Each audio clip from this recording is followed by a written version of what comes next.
notification is there. Why it is not?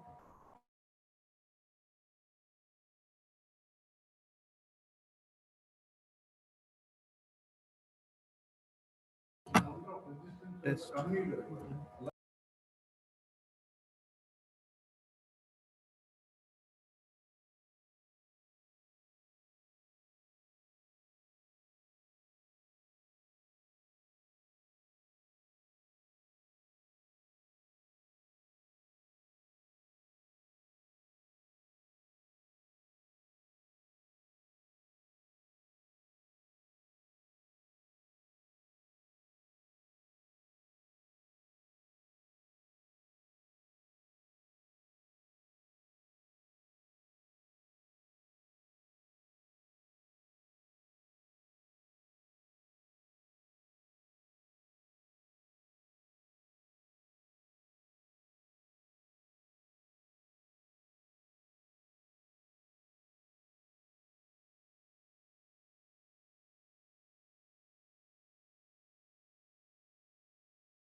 Testing.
Hello.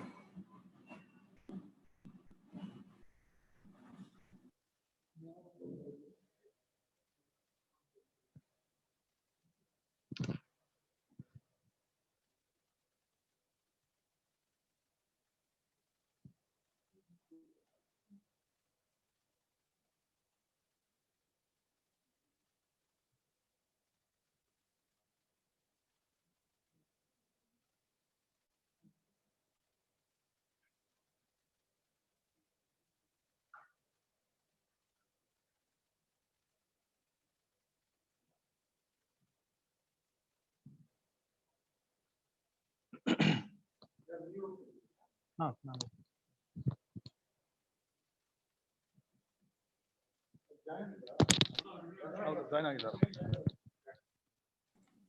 Morning, Madhu. Hello. Can you hear me? Good afternoon, sir. We can hear you, sir. Yeah. Good afternoon. Thank you very much. Nice to hear, because unless you give feedback. Yeah, that's right. Yeah, fine, sir. Everything is fine, sir. Yeah, we Excellent. can hear you. Can I just quickly check whether I can share my PPT? Yeah, share, sir, once. I can do that. Others cannot. Yeah. But, so what I do is I have to share screen. Host disabled the participants screen sharing. Okay. Sir. Namaskara, Madhu. Namaskara, sir. Sir, ಏನಿಲ್ಲ ನಿಮ್ದು introduction ಆದ್ಮೇಲೆ share ಮಾಡಿ sir. ಅಲ್ಲ ಈಗ ನೋಡೋದು ಬೇಡವಾ? Okay ಸರಿ ಆಯ್ತು. ಆಗುತ್ತೆ ತಾನೆ? No issue. Okay, sir. Right. So I will unmute now. Yes, sir. I will mute myself. Okay.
Madhu is not audible. Hello.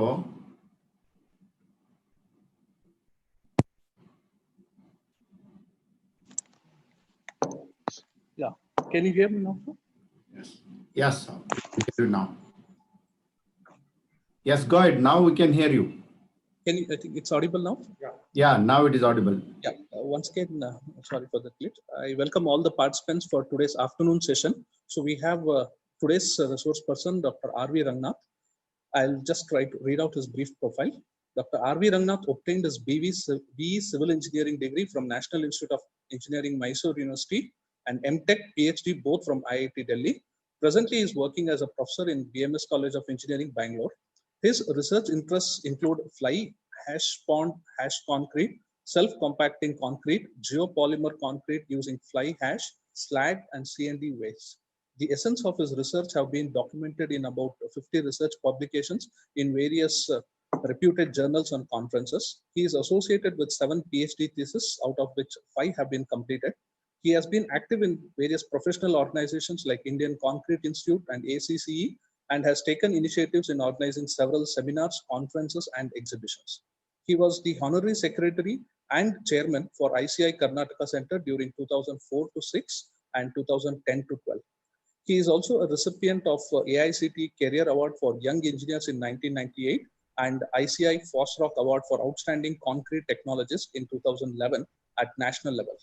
He has served BMSCE in various capacities as HOD Civil for 6 years, Dean Academics for nearly 4 years, and also as a principal in BMS Institute of Technology, Yelahanka, Bangalore, on deputation for nearly 2 years. He is actively involved in implementation of outcomes-based education in engineering institutions through awareness programs and evaluator training programs, such as being a resource person for the NBA accreditation in India. So thank you very much, and welcome to you, sir. And over to you, sir. So we would like to listen. Thank you. Sir. Thank you for that nice introduction. Okay, let me try to. You have to enable my screen sharing.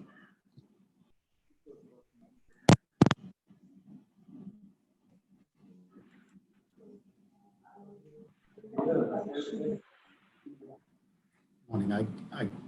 I cannot share my screen.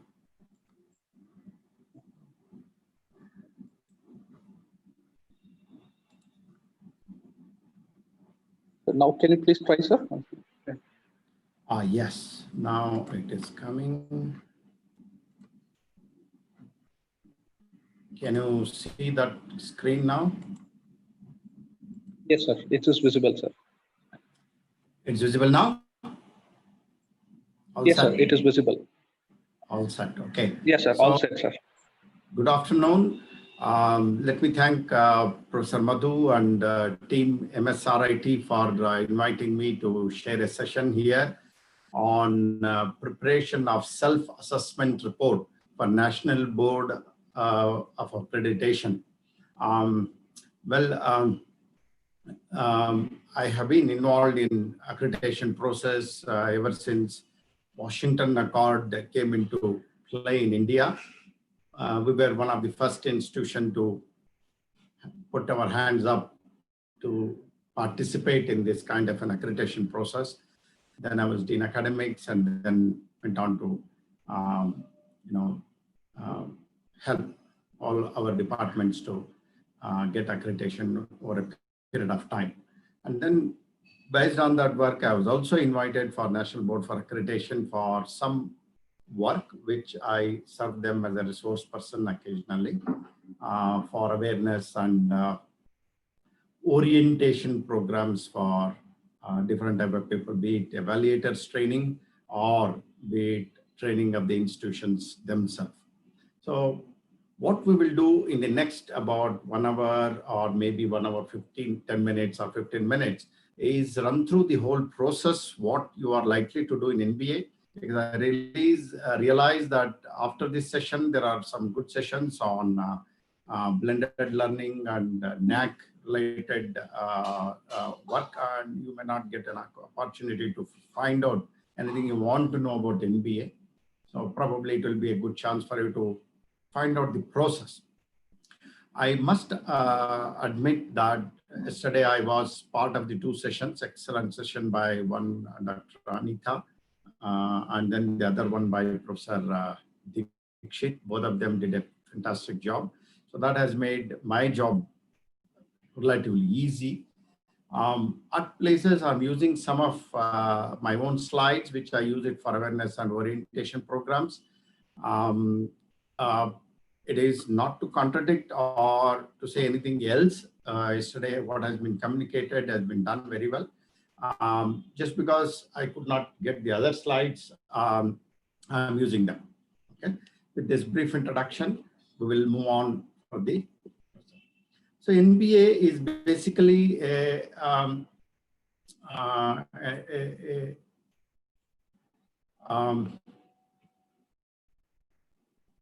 was established in 1994 by AICT, was one of the arm in AICT, but come 2010 and 2013, it has become independent. Now its functioning is totally free, devoid of any intervention from anyone else, and it does not get any government grants. And hence, for quality assurance, it is not necessary for it to be mobilized for anybody's intervention. That's the idea. It is committed for two systems, basically credible system and transparent and accountable system, which is why it is known for it, because every information what is done is communicated to the institution and also to the evaluator. There is nothing in between. So what they're going to do, and what you will be giving them, the both evaluators of NBA, which are basically, again, teachers like you and me, are there. So hence it is a transparent and accountable system. Well, there is some why it is called transparent and etc. Because it runs through various committees. And if you are not happy with any of the decisions at any time by the NBA team or at higher level, you can always appeal. And there is a scope for 360-degree feedback. And hence it is a kind of an open system with, as we know it.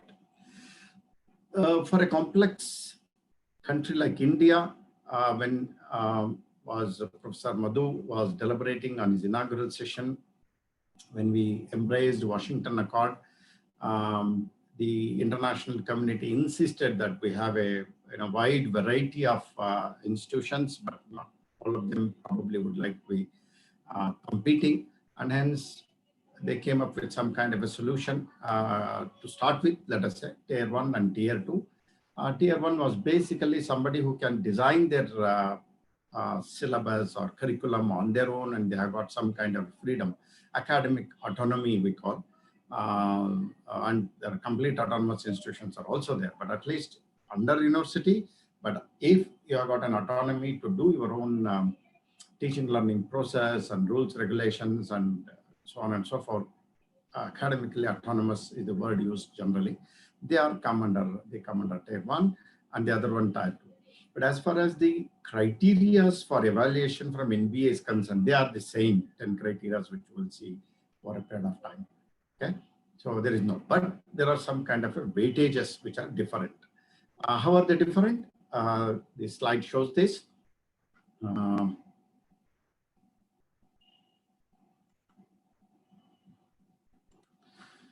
For Tier 1 and for Tier 2, the criteria are same, about 10 criteria. Among them, how about 1 to 7 are program criteria, and then 8 to 10 are institutional criteria. We'll see it later.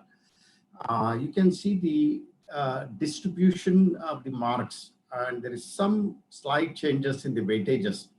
When it comes to TLP, we would like to see more, detailed for Tier 2. And when it comes to course outcome, Tier 1 institutions will get more weightage, and it will be looked into very rigorously. Faculty, of course, both of them are same, whether Tier 1, Tier 2, their contribution is very significant. And because they do their own course outcomes and all that curriculum, etc., the continuous improvement also changes slightly. But otherwise, generally, they're all evaluated for about 1,000 marks. And based on that, accreditation decision is made. I will present that part at the end of this particular session.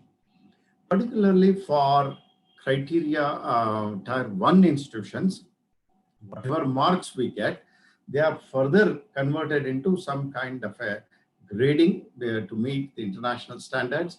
If they get above 75% of the marks, or if they are in every criteria, if 10 marks is there, if they get 7.5 marks, so that is a compliance. And if they get between 60 and 75, that is a concern. C stands for concern, Y stands for compliance, which means they're all good. Concern means they're all right as of now, but there could be potential problem in future. If they score about 40 to 60% of the marks, whatever is allocated, then there is a weakness, there is scope for improvement. And if it is less than 40%, then it is a deficiency. If it is less than 40%, or if it is D or some extent W, then you should be careful in that sub-criteria or criteria as a whole. That's the meaning of that when evaluation comes. There is also some kind of a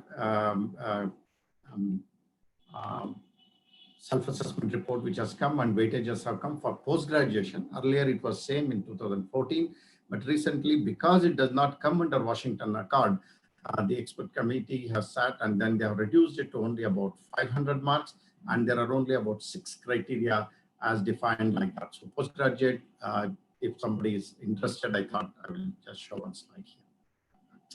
Now, how does accreditation go? Basically, accreditation go by stages. Let us say you can, any institution which would like to apply for accreditation has to go to enba.nbind.org, get their registration done in the initial stages.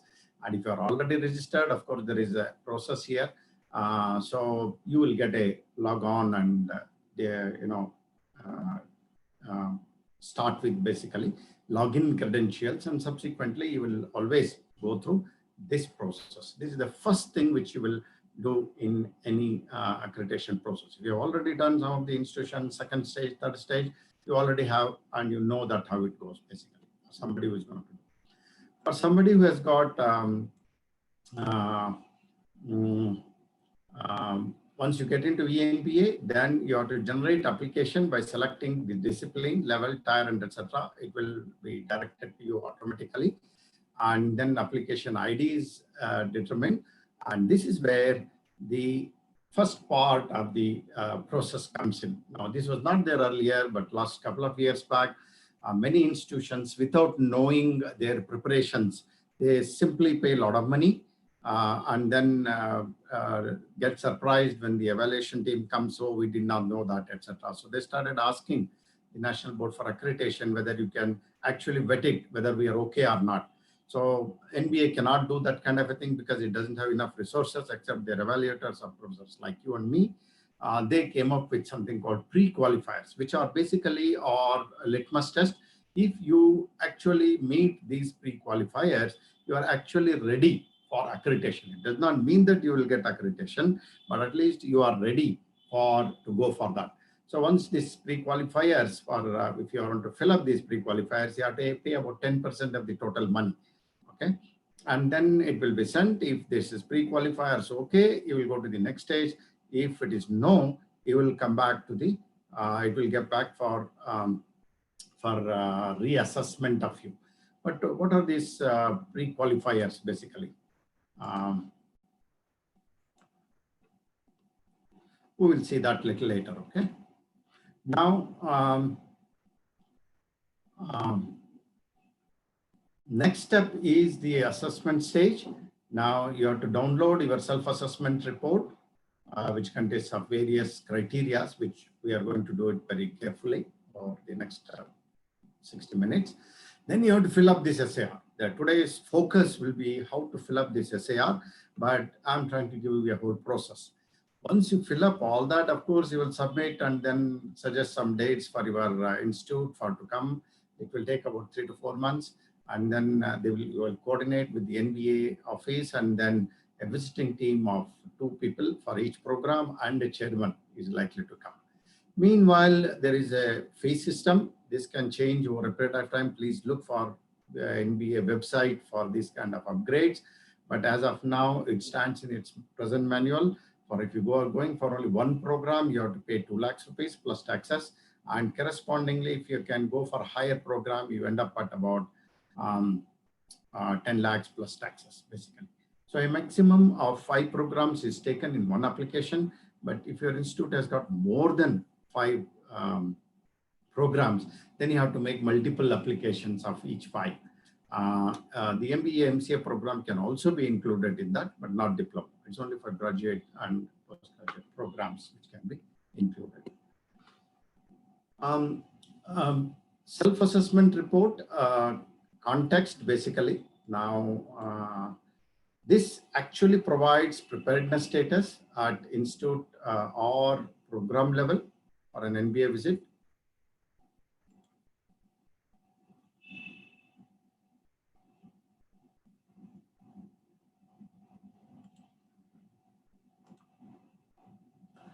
This provides the first impression of the institute and program to the evaluation team, which they are coming to your institution.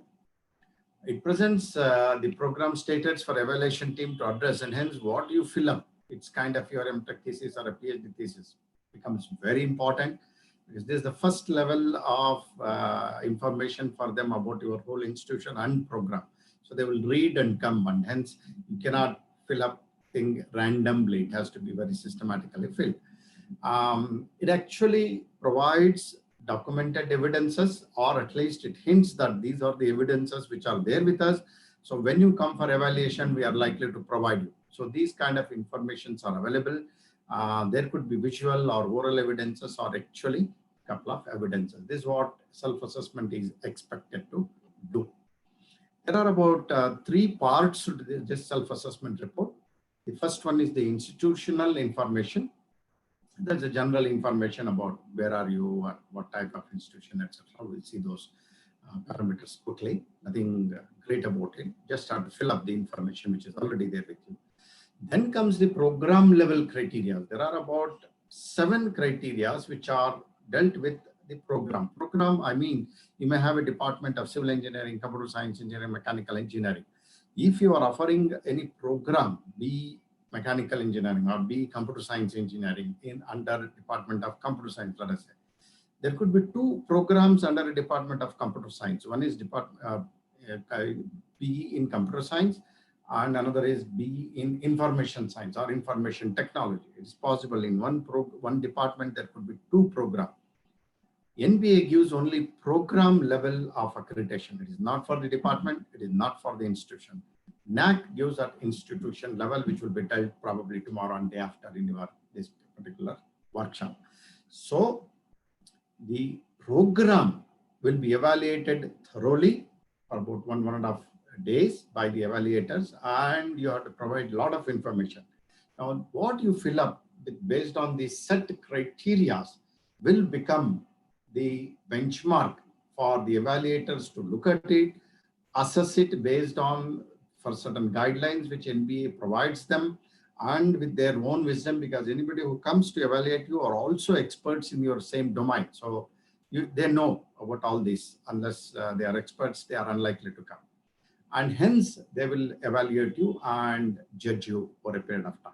So these various criteria have been evolved over a period of time through interaction at international level and national level, etc. But broadly, National Board for Accreditation has finalized the 7 criteria, which are actually program level. The program has to fill up all this data.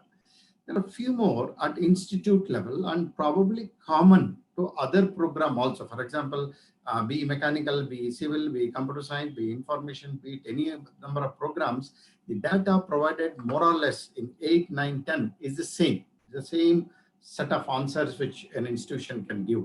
But for program, it will be entirely different. And hence, this will be generally done at dean's level or somebody identified to do criteria 8, 9, 10, 11.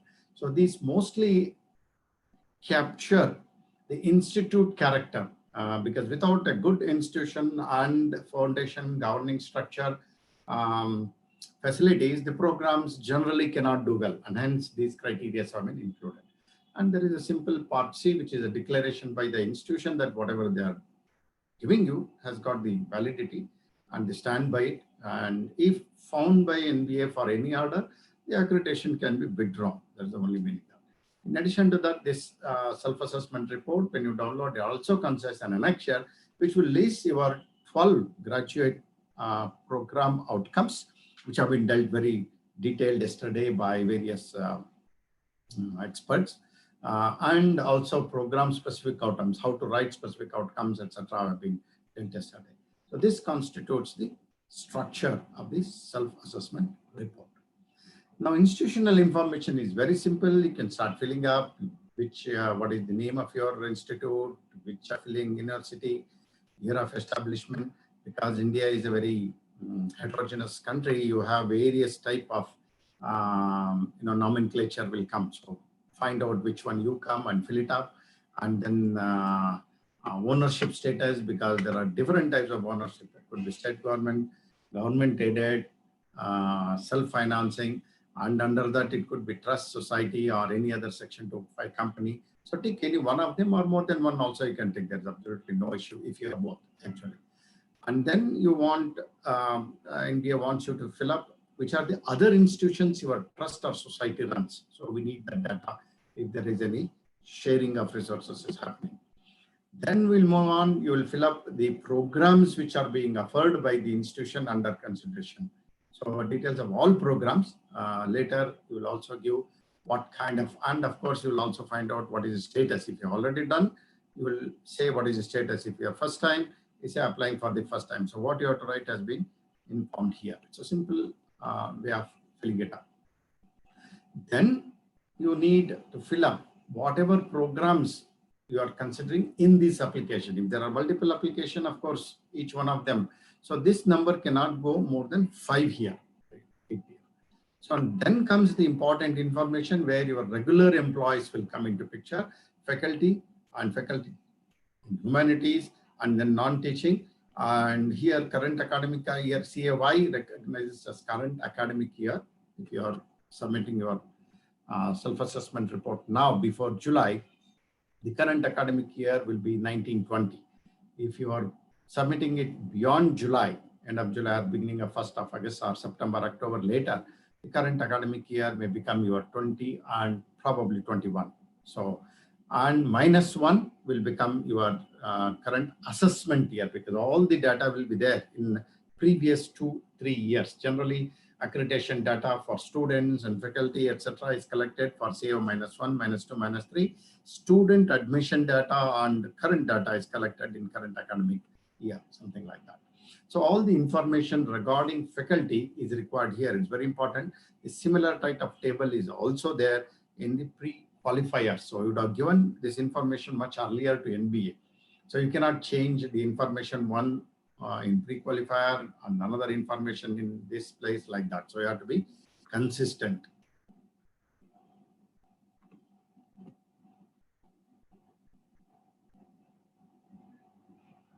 Okay.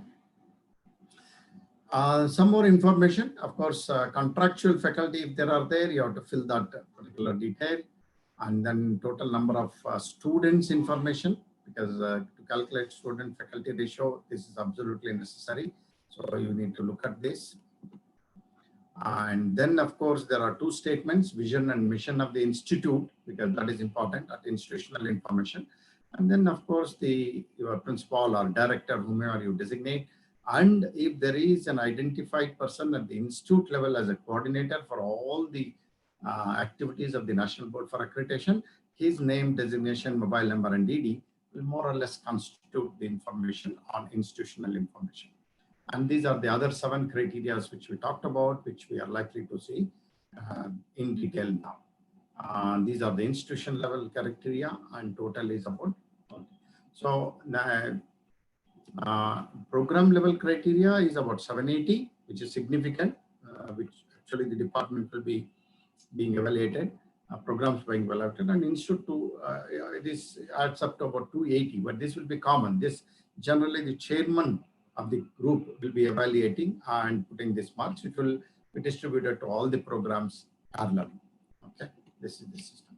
So now we have come to the criteria 1, and we go on 10 criteria for a period of time. So am I audible? Hello? Yes, sir. Yes, it is audible, sir. Good. Okay. Fine. If there is anything, you will tell me, right? Okay.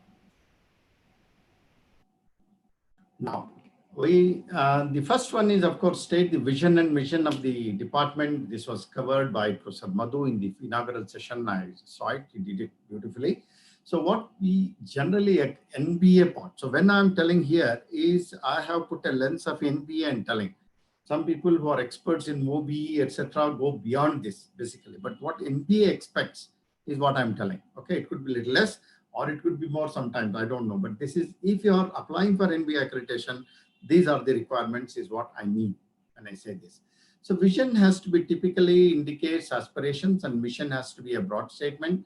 Should be written in a simple language, and then of course department and department vision mission should be aligned with the institute vision. This is what is expected. So you write state institute vision mission, you write programs vision mission, like that. These are the statements. Probably whatever institute vision mission you will write clearly in your criteria 1.1. You start writing them. So what does people do when evaluators come? When evaluators come, they look at your vision and mission. They look at action verbs. The vision should not have any action verbs. Mission should have action verbs. If something like that they identify, accordingly they will make up in their mind and then evaluate and put a marks at the appropriate evaluation sheet given to them. This is how it goes. But what you write remains there. Your vision and your mission, or your vision mission, nobody can comment that they are wrong, right? There is nothing like right vision, wrong vision. No, sorry. Institutions have evolved in this country or any part of country. They have their certain vision. But through the lens of NBA, if there are something which has not been represented properly, they may evaluate and try to give marks like that. Similarly, department vision mission, they will see and try to connect whether department vision mission is aligned with the institute vision mission. There will be discussion among the evaluators how it is go. If they are good, right, you get your evaluation done. If not, they will comment on that and then probably evaluate. This is how it goes. And hence, when you write this vision mission carefully, write legibly and try to connect them and tell them what all you think, because you have to give all the information of the SAR. That's what is required. How does evaluation done? Evaluation is done simple. They will be looking at availability of the vision and statements only, 1 mark. If the statements are there, is fine. Appropriate and relevance of the statement, 2 marks. If they think they are not appropriate, they may cut 1 mark or cut 2 marks also. And then they see consistency of the department statement with the institute. They will have a deliberation. If everything is fine, 2 marks. If it is not, they may cut and write why they do not feel like that. So this is how the evaluation goes. And what do they look for? Because whenever they have to make a decision, they also need exhibits or context to be observed or assessed when they come for evaluation.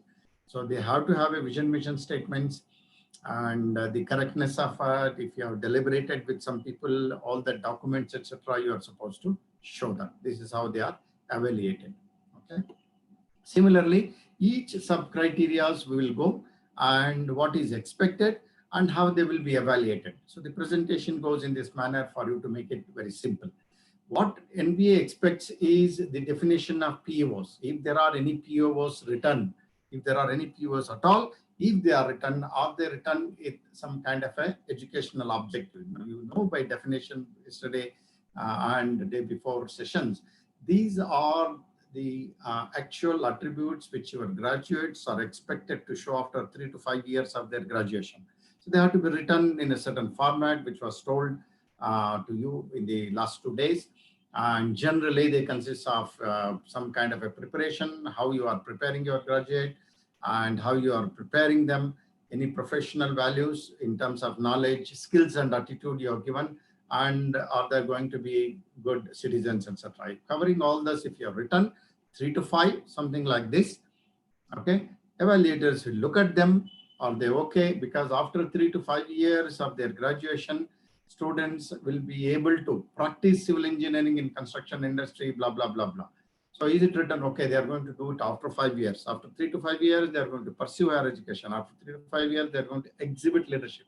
So they have been written what they are capable of doing. It is not what we are doing. So if you say that we are preparing students for this, we will teach so well that students will become very competent in professional development. It is you who, what you are doing, if you're writing, they are not the educational objectives. Okay. So the evaluators will look at that kind of a situation and then try to evaluate. So they will only availability of the correctness of the PO statement. They will look at it, deliberate among themselves and decide these 5 marks based on the whatever it's. Then next, moving on to criteria 1.3, there are about 5 criteria, sub-criteria 1.3. This is simple. This is availability at for stakeholders and how you have disseminated this information. That's what they would like to see. So whether you put it in your HOD's office or in the where people come and go in your regular places, particularly website, how well it is displayed in website and other forums, etc. So if all that, whatever you have say, where all you have disseminated, how you have disseminated, if you have written in your SAR clearly, step by step, and when evaluators randomly pick up and try to check up, if it is there, you get your 10 marks. As simple as that, this particular criteria. Nothing great about it. It is about how you have disseminated. Under that, how it can be done is also given below. Then comes 1.4 and of course next 1.5. These two are very important. You see, also they have got a very high weightage here. So this one, they want to know how in the beginning of your program or in your department when it existed, what was the vision and what was the mission which was set off, and if it was set off, how it evolved in your department, and who are the people who are involved, and if there is some kind of a documentation kept for it, is some process formed, or simply one nice person you invited who came and said, look, this is your vision and mission, please follow. It could be anything. So accreditation expects a systematic process. So if you have followed a process, you describe them for vision, mission and PO, and there has to be some kind of a documentary evidence for this kind of a process. If you show this particular sub-criteria is evaluated. Accordingly, you should have various evidences marked in. For example, you can show a process chart for them, how you started based on your vision, mission, and with the input of various people, stakeholder outside and inside, and other data you have looked, and you have an internal committee which will also vet through this, and you also contacted some external agency or department advisory board, alumni, and those who recruit your students, etc. If you followed a process and then you have come out with POs, you describe it with steps 1 to 5, 1 to 7, 1 to 8, up to you, okay, and present it and show some evidences when you have met, could be circumstantial or could be email communication or actual photographs, whatever it is. So there has to be some kind of a files maintained at your head of the department's office. If you show that, this criteria 1.4 is taken care, but you have to write it very systematically. The last one in this particular criteria, establishment of consistency of POs with mission department. This is very interesting. This is where the head of the department and NBA coordinator department level will be tested when evaluators come, because you cannot put anything here. Idea here is why this criteria has been put is, we want to understand whether you know, or you have written your vision, mission, or you have written your PO, or they are simply taken from elsewhere because you like them. It is not like that. Even if you taken them, doesn't matter, but if you have understood, you will try to link the spirit of mission and the POs. Okay, mission is at a department level. It is common for all programs, which was told to you by Professor Madhu on the other day. I heard that. Program educational objectives are for a program, and hence they are at the bottom. So you need to look at the mission broadly and whether this PO comes under this, and then correlate it with 3 to 1 and write 1 or 2 lines of explanation. If you have done that systematically, this criteria is done. And please remember that this criteria also has got a significant marks. Okay, just to give an example, something like this, if you have a mission of a department and there is a PO of a department, and what kind of correlation you would like to write. Actually, this table is simple. You write 3 to 1, etc. But when evaluators come, they will ask you, if you write 1, why 1 here? If you write 2, why 2 here? You should be able to explain that particular thing. So you read, for example, here, mission, let us say mission 2, impart highest standard in theoretical as well as practical knowledge and skill. And if it has to be read with PO1, graduates will have successful career. So if you impart high standard theoretical as well practical knowledge, will your graduate be successful? Obviously, they will be successful. So they seems to be correlating well. So you may write 3, but if you have any other ideas, if you don't agree, doesn't matter. You can write 2. You can write 1. It's up to you, but you must explain and articulate your statement in this. So this is what is expected in this particular criteria.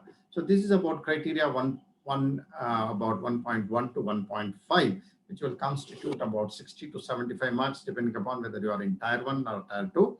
As I told you, the criteria are same. The weightages are slightly different in tier 1 and tier 2. Okay, so you must get at least 60%, 70% of marks, because these are quite simple and they are more or less common for that. So preparation of CO matrix and the consistency justification will give the marks for 10 plus 5, and totally 15 marks is done. Moving on, program curriculum. This is very important. A whole session was there the other day, first day afternoon. This expect you, there are two parts to it. Tier 1 is slightly different than the tier 2. Okay, so tier 2 expects you to state the process used and identify the compliance of the university curriculum. See, in tier 2, we all know that it is a university curriculum, be it VTU or Anna University or JNTU, wherever you are from. Okay, that is the university curriculum you are following. Now, what this criteria expect at around 10 marks is you should state the process detail, how you have compared this particular curriculum, which is already available for you, with respect to NBA program outcomes and whatever program specific outcomes you have written. And if there are any deficiency, for example, in that curriculum, you observe that there is absolutely no course for project management and finance. Starting from semester 1 to starting from semester 8, there is no mention of any course in the curriculum embedded. Or if there is no course for design itself, it is unlikely to happen. But if that has happened, let us say, PO3 is your design.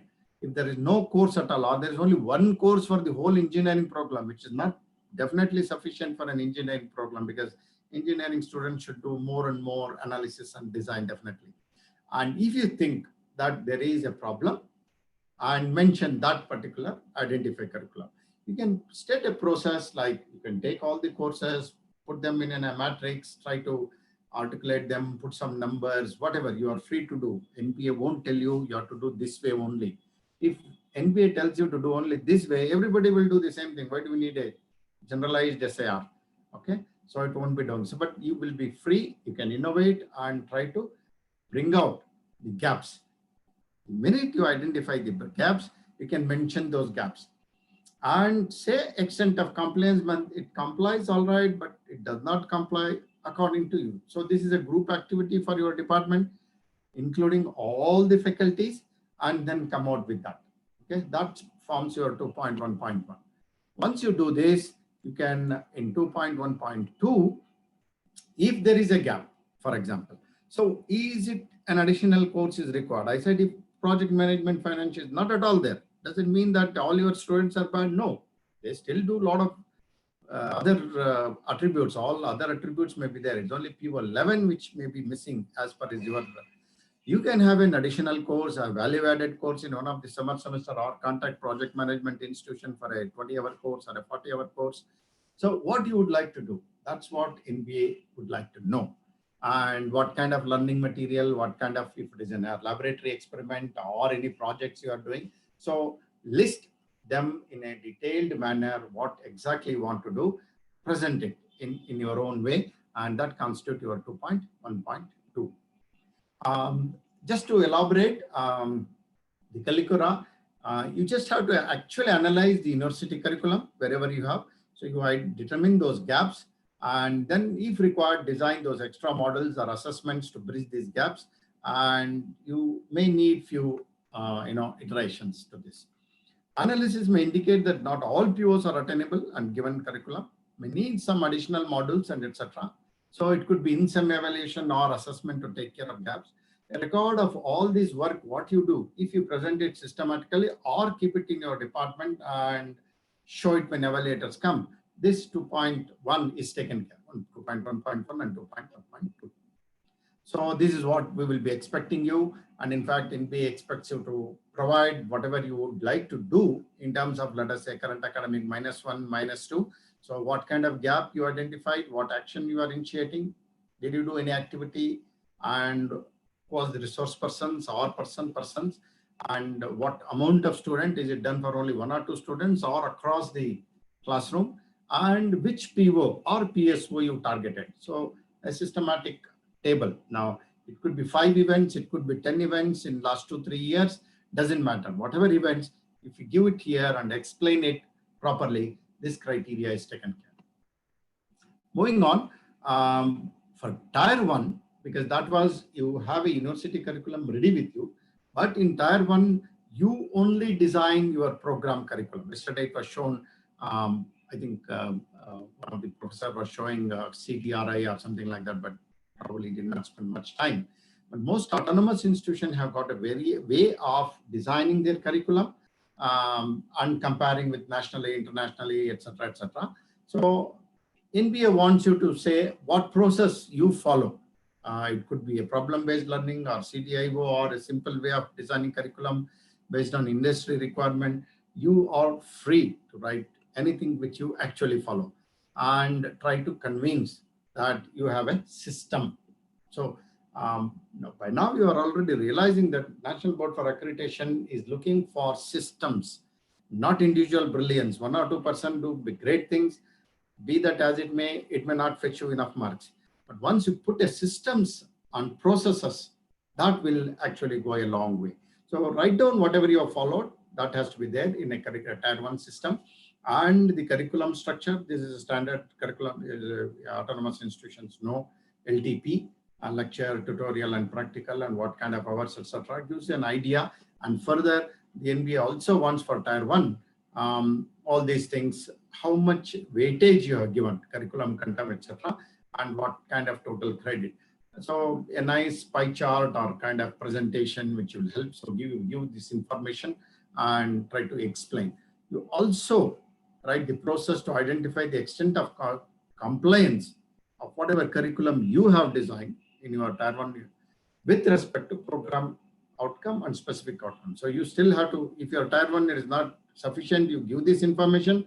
You also write something, how you have complied when you are designing your curriculum with respect to PO and program specific outcomes. I mean, what thinking was there and to design your curriculum to meet PO5? What thinking was there in your designing curriculum to meet PO7 or something like that? So this is what generally PO1 to 4, and nowadays sometimes for most other disciplines 5.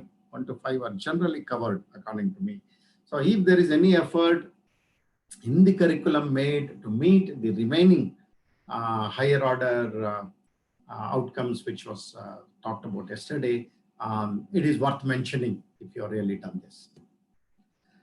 Then comes the teaching learning process in this criteria, because see, criteria 1, 2, 3 are the most wanted, and to me for teachers difficult criteria to write and address it, because this is where you are stuck, because you are asked to write something, think and write, because not everybody can do that. That's why these are go slow. I'm going a little slow on this basically. Okay, teaching learning process is very important.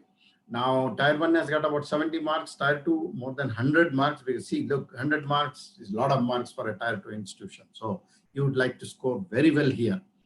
Now, all that what you do, I'm sure most institutions in India have got a very good teaching learning process throughout the semester. They are very vibrant, our teachers.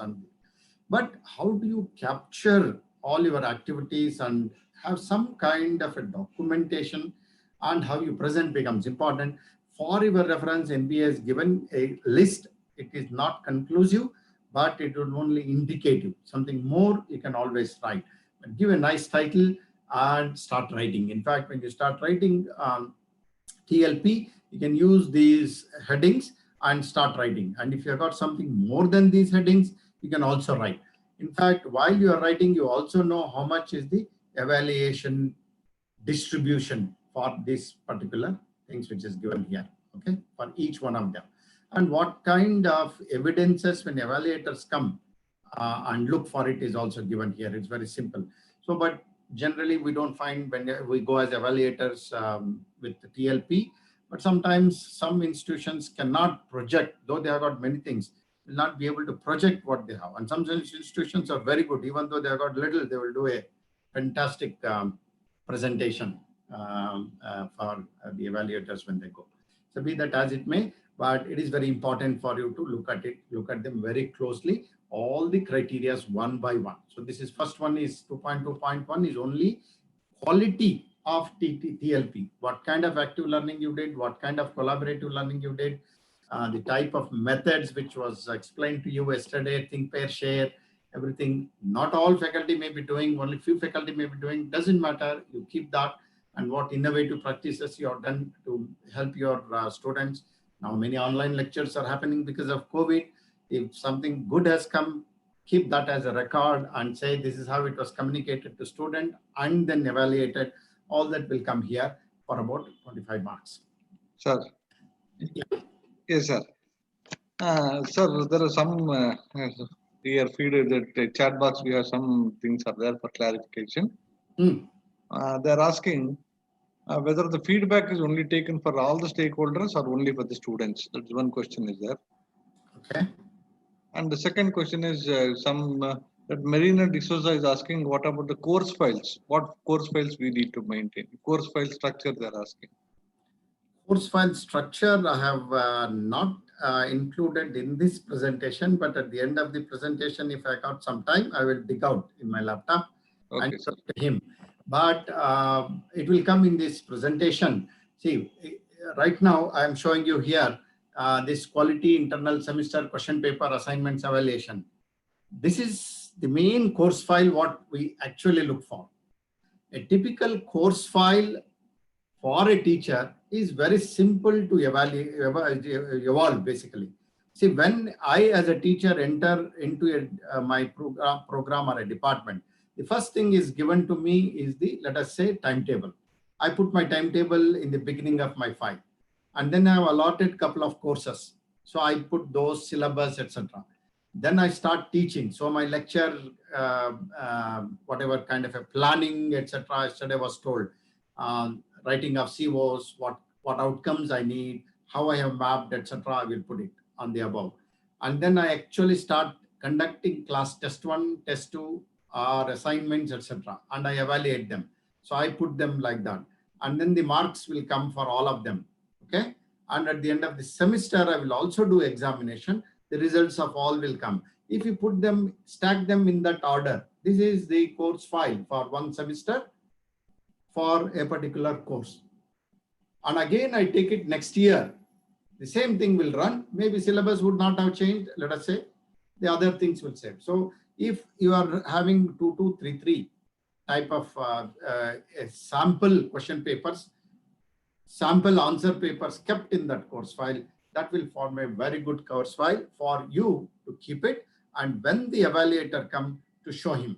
For example, evaluator will be asking, can you show me the question paper here? Because see, when I actually have to evaluate this particular section, I'm also looking at what type of question paper, how they have mapped this question for course outcome, what type of assignments they have given. All this is available to be only in the course file. And this course file, we will be doing it randomly, maybe 4, 5, or 6 course file. But which one we will do, we don't know. That's a lot. Okay. So as far as feedback is concerned, Professor, feedback is taken from students and it is also taken from others. Now, the student feedback is restricted to 2 things. One is, of course, whether I'm doing a good job, how I am standing in the class, am I regular, I'm evaluating, etc. But that is not much of a use for me. Okay, that is only as a part for improvement. There is no marks for this. There is a marks for this for at the end of the in criteria 7, criteria 9 for feedback. If there is a system, there is a marks. But actual feedback from a student has to come for coursework, course end survey we call. So at the end of the semester, one is I have done internal test and semester end test. But I also ask them, is it okay what I intended to do? Did you think I have did it, etc.? So that's called course end survey. The other type of survey by teachers and other staff members, everything is done for the facilities of the institute. That comes under institutional criteria. I hope I answered both the questions. Yes, sir. Yes, sir. There is a form, a list of things to be there in course file. If I can dig it at the end, I will do. I will not. Sir, already too much time is. Yeah. Okay. This will go fast. No problem. Okay. Right. So the quality of internal question paper. Sir, we are still in criteria 2, sir. We have to go a lot, sir. Yeah. It will be done. Don't worry. Yes, sir. Yes. So, but certain things will be fast because they are formula. Okay, sir. Right. So similarly, the quality of the projects, this will be, you have to write very detailed how you do projects, what kind of systems you have. So this has to be written. See, criteria 1 to 3 is difficult for them to write. So I'm spending a little more time. 4, 5, 6 are formula based. I will only explain formulas. So the rest of the things they will take care. So initiative related to industry, you have to write down the industry supported laboratories, industry involvement and design delivery of a system. So any initiative related to industry, you have to give it in 2.2.4, and the evaluators will be looking at your labs and other utilization documentary evidences. And in 2.2.5, you got internship and summer training. Now, earlier it was not there with the influence of AICT. I think most programs have got internship. If any internship or any of that, and then some impact analysis, whether earlier how it was there, after internship is something has been done. And when students come back after their internship, have evaluated, all that information is required in 2.2.5. Now we come to criteria 3, which is very important, but very difficult to present according to me. The yesterday's 2 sessions are excellent. So my job is not much here actually. So here, the first 3.1.5, what NPA expects you to write course outcomes for about 6 courses. You would have written all the whatever courses you have in your program, but you are supposed to present only from 3rd semester to 8th semester, which means about 6 course outcomes will come, whatever type of course outcomes you have written, smart or no smart, etc. you will write. Okay. And then the POs. The POs also you should list, because POs, you know, these are the POs which have been telling for benefit of the in self-assessment report, because it will help them to, for evaluators to look at it. And also the program specific outcomes, which if you have written, all that has to be brought in this particular section. The next section is COPO mapping. Some mapping was shown yesterday, and I wish more time would have spent yesterday anyway for this. But this is very important. See, here people will look at this table and decide on your quality of the COs and whether COPO mapping is right. In fact, the evaluators are making up their mind most of the time looking at this particular part only. So see, you have to correlate them with respect to 3, 2, 1, depending upon high, medium, low, and how it can be done was explained yesterday by Professor Dikshit very well, I thought. So you know how to do it. And once you have done, all this information is available, you need to provide this information like this. So for criteria 1, this is how it is. So you, criteria 2. So you just have to write down your course outcomes. Let us say 1, 2, 3, 6 course outcomes. And this particular course outcome which you have written, corresponding CO you have to map. This is called COPO matrix articulation, COPO articulation matrix. So mapping of COPO. Why this is very important? For 6 courses you will do. Once you do this, the evaluators are reading them here. So your knowledge of writing course outcomes and your knowledge whether you have understood to map it properly will come to know. So when evaluators come, they know whether you know OB or not. It's as simple as this. And then, of course, some more additional table program matriculation matrix for different courses. You have to map it. That's the overall mapping for all the courses which is required will be, it is shown here. So I am spending 1 or 2 minutes here. I will not spend much time because it's not required. Because if you write a course outcome, something like this, it's not a good example I have shown. Obviously, people know that you don't know much about your course outcome. This was written by a very good colleague of mine, highly educated, but I gave a 5 units. Ours is unitized, and you simply write because we understand, and all the syllabus of unit is written here. No Bloom's taxonomy, nothing else. If it is written like this, obviously you will, people know that you are learning outcome-based education. But yesterday, Dr. Anita explained it, how you have to do it very well, I thought. I'm bringing another perspective to this, whatever was told yesterday. If you put Bloom's taxonomy and the program outcomes like this and start filling up, okay? So you know the keywords, whatever it is, for program outcomes, okay? So you can finish it for remaining 12 if you want it. Now you realize that nowhere except for criteria 7, this understand will come. Otherwise, nowhere remember understand will come for any of these POs. So if you are mapping your COs, okay, beyond for any of these POs, you have to be careful. If your CO is in remember or understand kind of a CO, but if you map it to PO1, PO2, PO3, then it may not, correlation may not be good.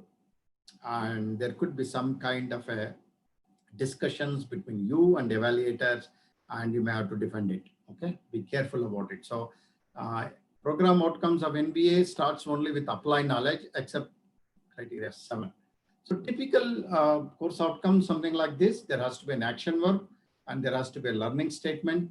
There are different ways of writing. One of the way was told to you yesterday. There's another way, and you dig out some more information will come.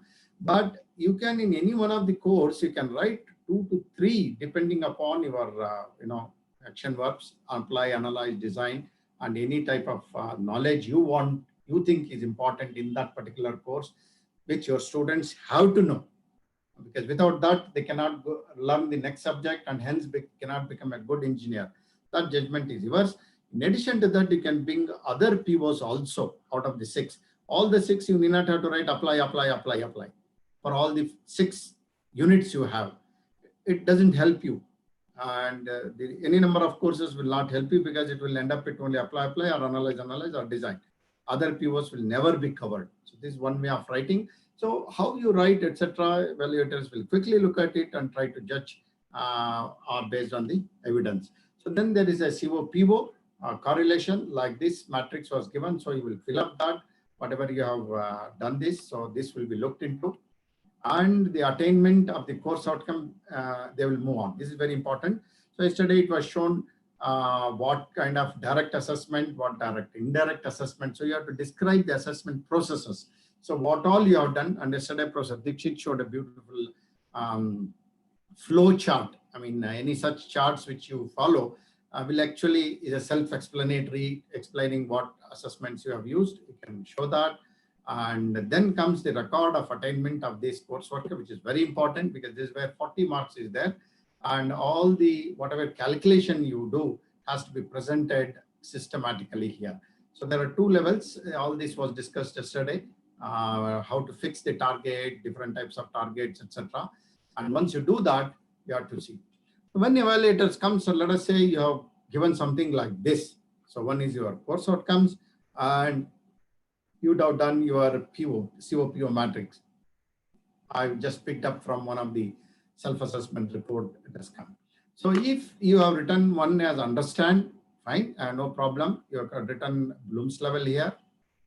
But if you have written understand here and then you have mapped it to all the POs here, then it doesn't go well for the evaluator, and then they will ask this particular course, whoever has done, and they will have a discussion why you did this, etc. Discussion goes on, nothing wrong. I mean, nobody would like to investigate anything on that.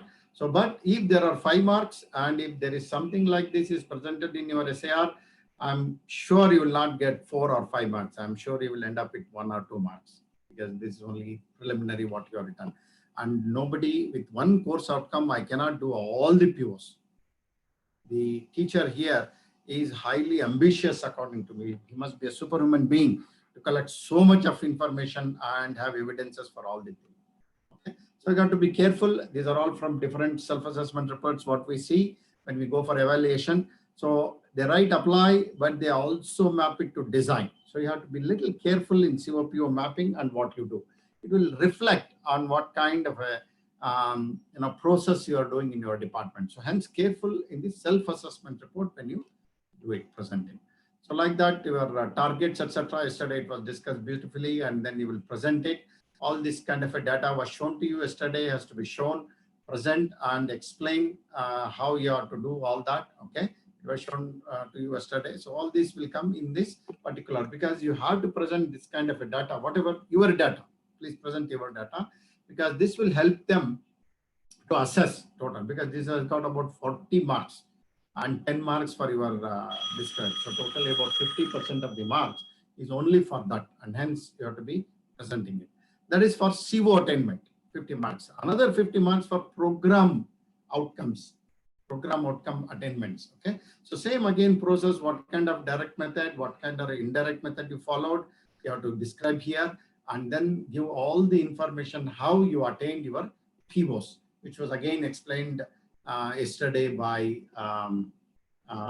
Professor Dikshit, I thought. So he showed how you have to integrate. Of course, there are different ways of calculation. I'm showing you one of them, how it can be done. So this kind of data, whatever you have done, has to be done systematically, and how you have calculated and how you eventually attained with giving different weightages to different particular events, and how you have attained. So this is for one academic year.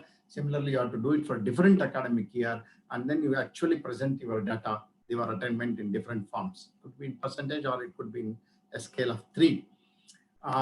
It is not sufficient for you to write only attainment. You must write a comparative graph for last 2 years, and then articulate why you calculated and what are the things which are likely, what you find out, because this becomes the basis for your criteria 7. That's what evaluators look in this particular criteria.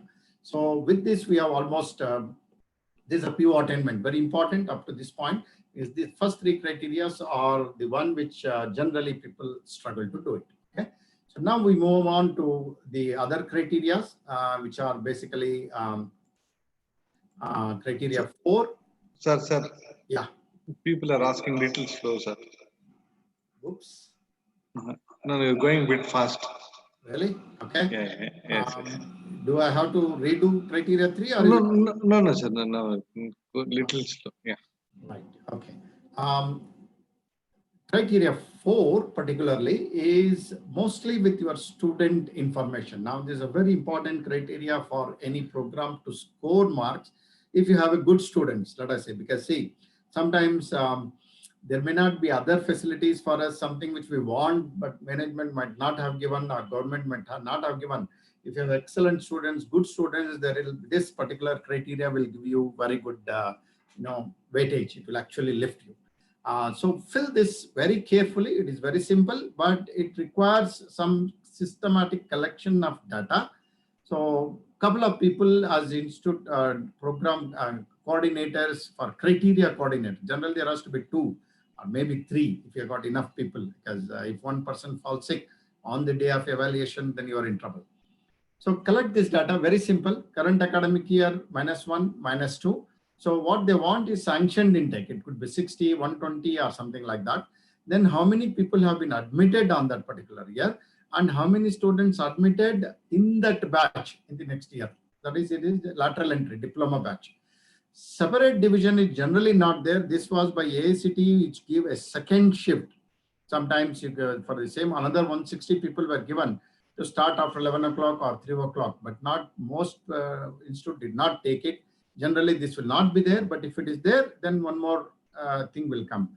Otherwise, it is N1 plus N2, you will enter. So a typical in the recent self-assessment report, if you download, example data entry is also given. Okay, just don't worry about these numbers. This is given how to fill up. If you have an intake, and previously also 120, you write that. Suppose in 2 years back, you got only 60 intake, this will become 60. Okay, like that. So you write only. And how many people admitted at the end of that admission session? For example, if your admission session has started in the month of June, by August, everything would have been over, let us say. By August, you get in your admission section how many people admitted to your student. In fact, for first year, how many people have come in your branch. That will constitute. And this lateral entry, this year, they have not come for 3rd semester. But this year, people who have joined last year have come for 3rd semester. So they have got how many people? This is generally about 20% throughout the country. Some places it may be less also, 10%, but whatever may be the number. Or in some institution, what happens here is this 20 people have not joined here.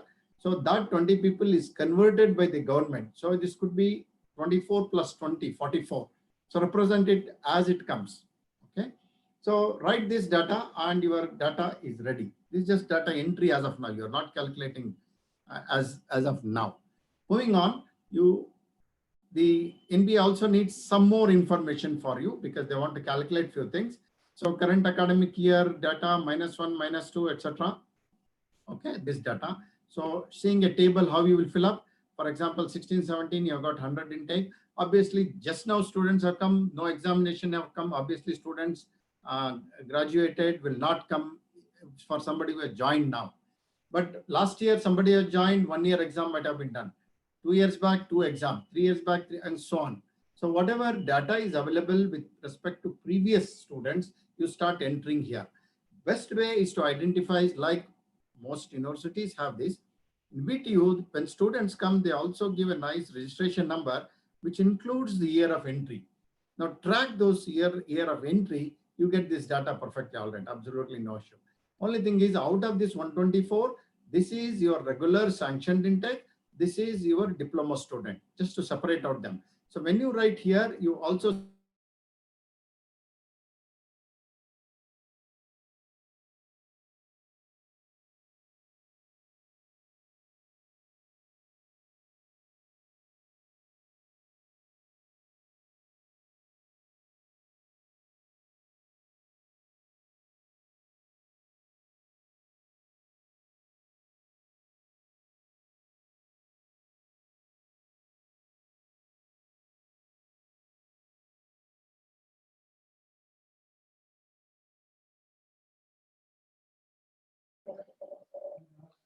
Hello.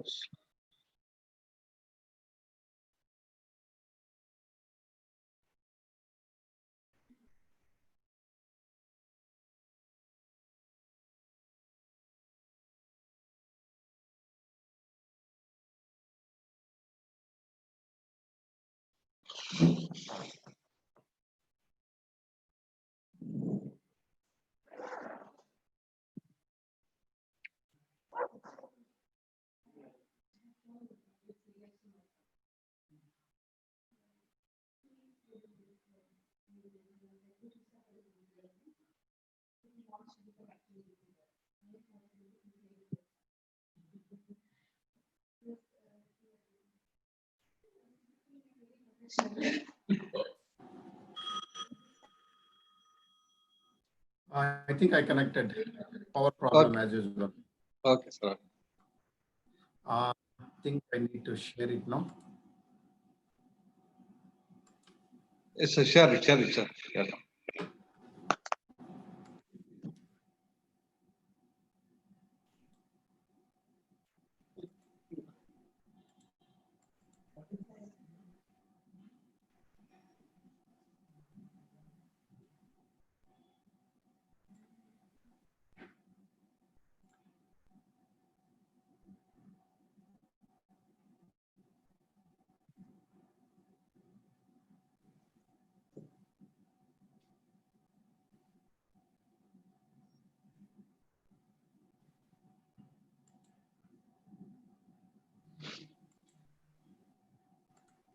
Can you see this, Madhu?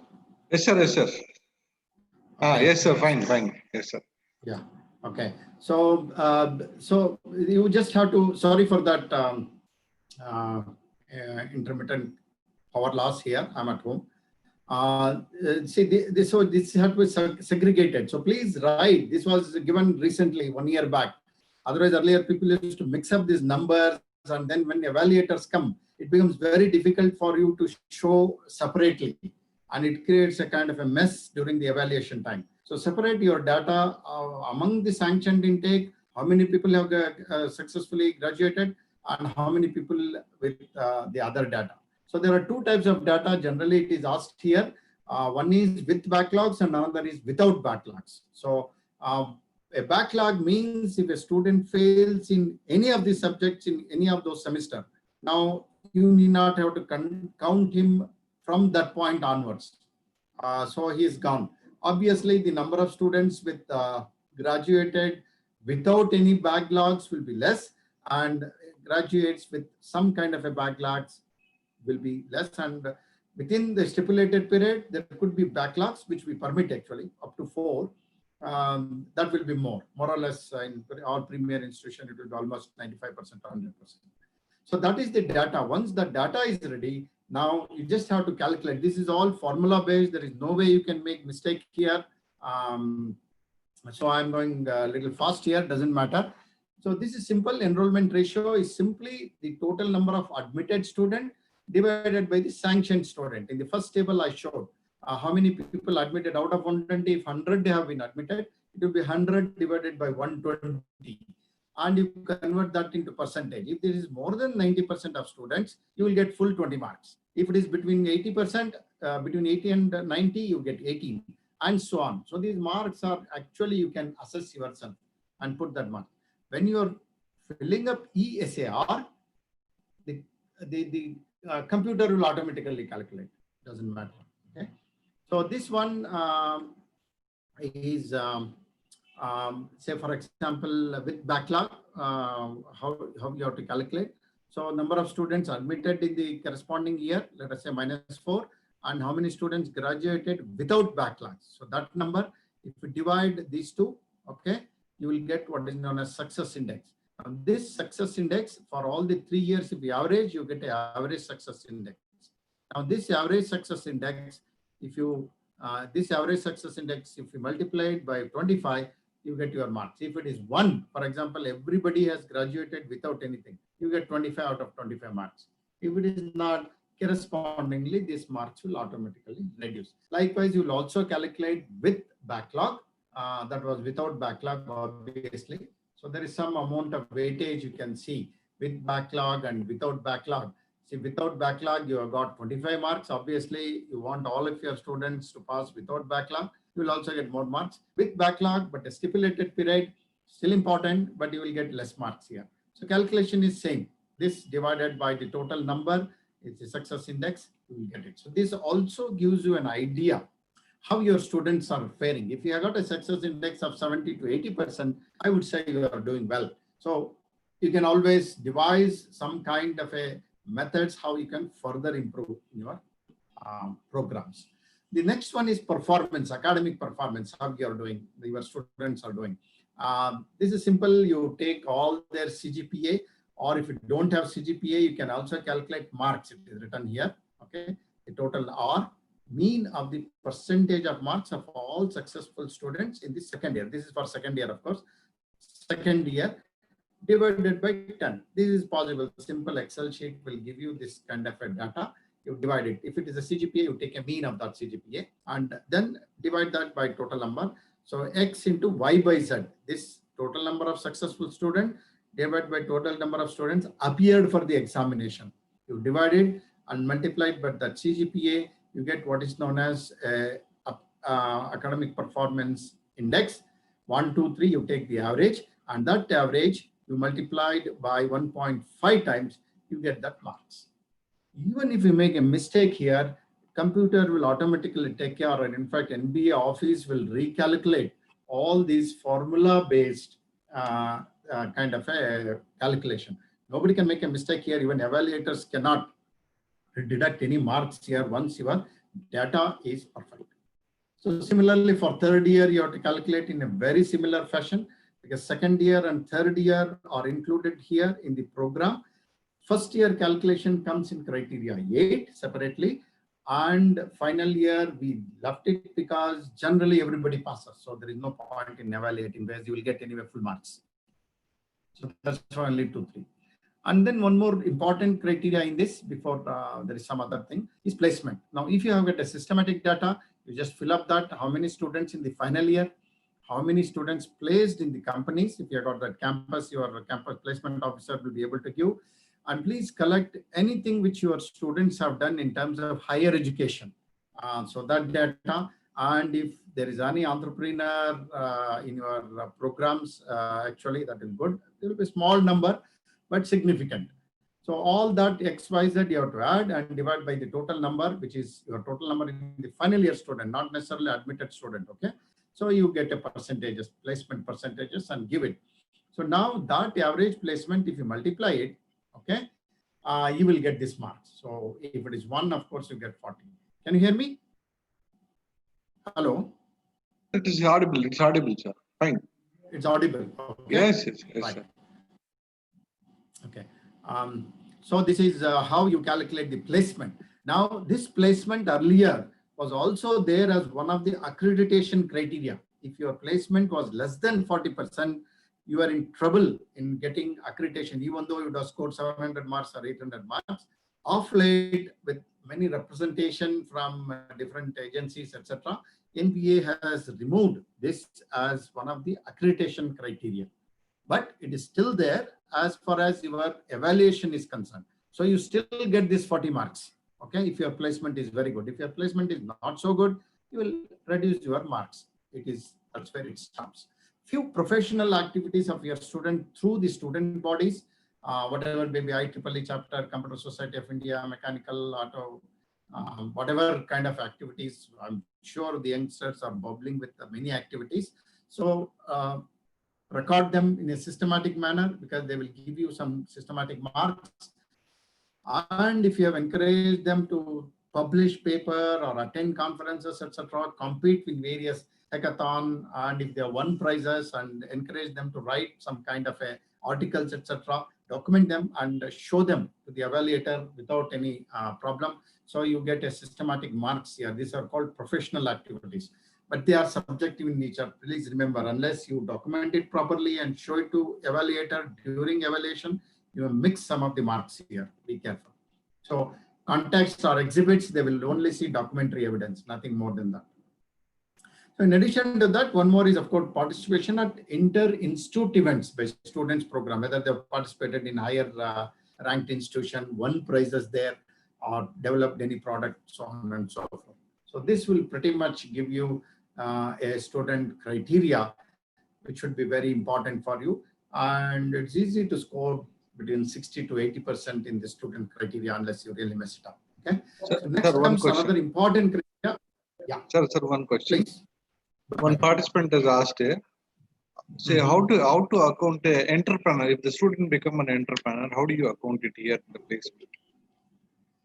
See, there is, every institution has to have an entrepreneur cell, and there has to be some activities, and a teacher is identified for that kind of activity. Okay. Now, what type of entrepreneurship has got? Is it a startup, or is it only a handholding, or has it really become already earning money? This kind of data is available.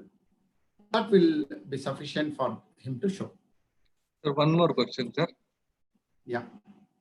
If the student joined third year directly, one person is asking, if the student change of college is taken and joined for third year, how do you account the number of students for calculating SFR? If a student has joined directly third year, that is a transfer. That is there in the beginning. Okay. Students who have come out, that will come in the second only. Joined only, it will come. For student faculty ratio, it will not come. But subsequently, he will be added up. Okay. Okay. In the beginning, it will not come. Okay. Thank you. That's a small number. Okay. Can I go ahead? Yeah. You can go ahead. Yeah. Criteria for this thing, faculty contribution. Okay. This is, of course, this is the first table, which is very important. Please note carefully. Sir, one more important question has come. Okay. Yeah. Sir, can the placements on-campus and off-campus are considered both, or what? Whether we need to consider both on and off-campus for this calculation? See, generally placement, campus placement is valid, but if there are enough evidence, communications through email, etc., and if you can establish documents for their placement within a reasonable period, that will be counted. There is no problem. Evaluators have been very kind to look at this data, because there is no issues on that. But it should not be concocted or fabricated data. Okay. Then they will be in trouble. Okay. Okay. Yeah. Right. But say evaluators will be able to find out, because they are also experts like you and me. So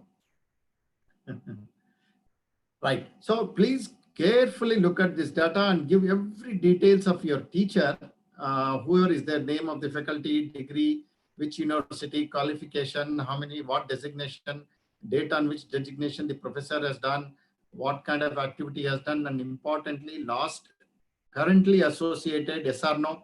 If it is no, he will go out for what number of years, etc. And then name of the nature of association, regular or contractual. This One more, information. sir. One question has come. If the faculty joined in the month of December, will you account it for that academic year or not? I'm going to answer in this criteria for that question. Okay, You will get the answer okay, sir. during the presentation. Okay. So then you will also need this kind of a data. How many number of UG programs in the department? How many number of PG program? And each students in the third year, let us say second year, third year, and fourth year. Don't worry about the first year students for this particular criteria when we calculating. But UG, PG combined together. Now, this is the new way of calculating SFR. I know most of you have got problems here, or sorry, questions here. Be careful, be attentive for next 1 or 2 minutes. That's all. So collect all UG student data, collect all PG student data, and collect all faculty members in the department, including first year faculty. Okay, -1. So student faculty ratio is simply S by F. This is further explained in this table, which is very clear, self-explanatory. Current academic year and one previous year and one more previous year. You start filling up data. How many students? 60 students, 60 students, 70 students. If you have got one UG program, you have got 2 UG program again here.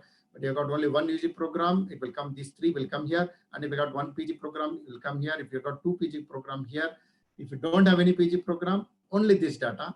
And all of them together, it will come here, number of students. Similarly, for remaining 2 years. And your faculty member here, be careful, it is number of faculty members in the department. Now, the definition of NBA has changed. Now, whether it is UG program or PG program, all the faculty who are teaching any course in UG or PG will be counted here. Because all the students of PG and all the students of UG are also counted here. There is no distinction of UG faculty, PG faculty, UG students, separate PG students, separate. It was hell of a problem for evaluators when they come. There was miscommunication and etc. And hence NBA has come to this policy, right or wrong. This is what is being followed now. Only thing is, if in your department, for example, mechanical or computer science, you are also teaching computer science or any other engineering, drawing or workshops, those who are teaching for first year have to be shown separately under criteria 8. You cannot count them here. If you count them here, they will be deducted in criteria 8. If you count them in criteria 8, they will not be counted here. There is no question of fraction load here. So you calculate how many number and designate so many number of faculty members appropriately. That is the only thing you can do. Forget about all that fraction load calculation. That's only for your purpose. That's all. This is so whatever you show in the department, and if they are teaching in your department, those faculty will be counted. And if there's drawing salary in your department, they will be counted. So simply the total number of students divided by faculty will give student faculty ratio. For 3 years, you take that average, you get average SFR. This is how it is calculated. Now the question. Full-time on roll prescribed by pay scale, an employee or a contract period more than 2 years and drawing consolidated salary will be considered.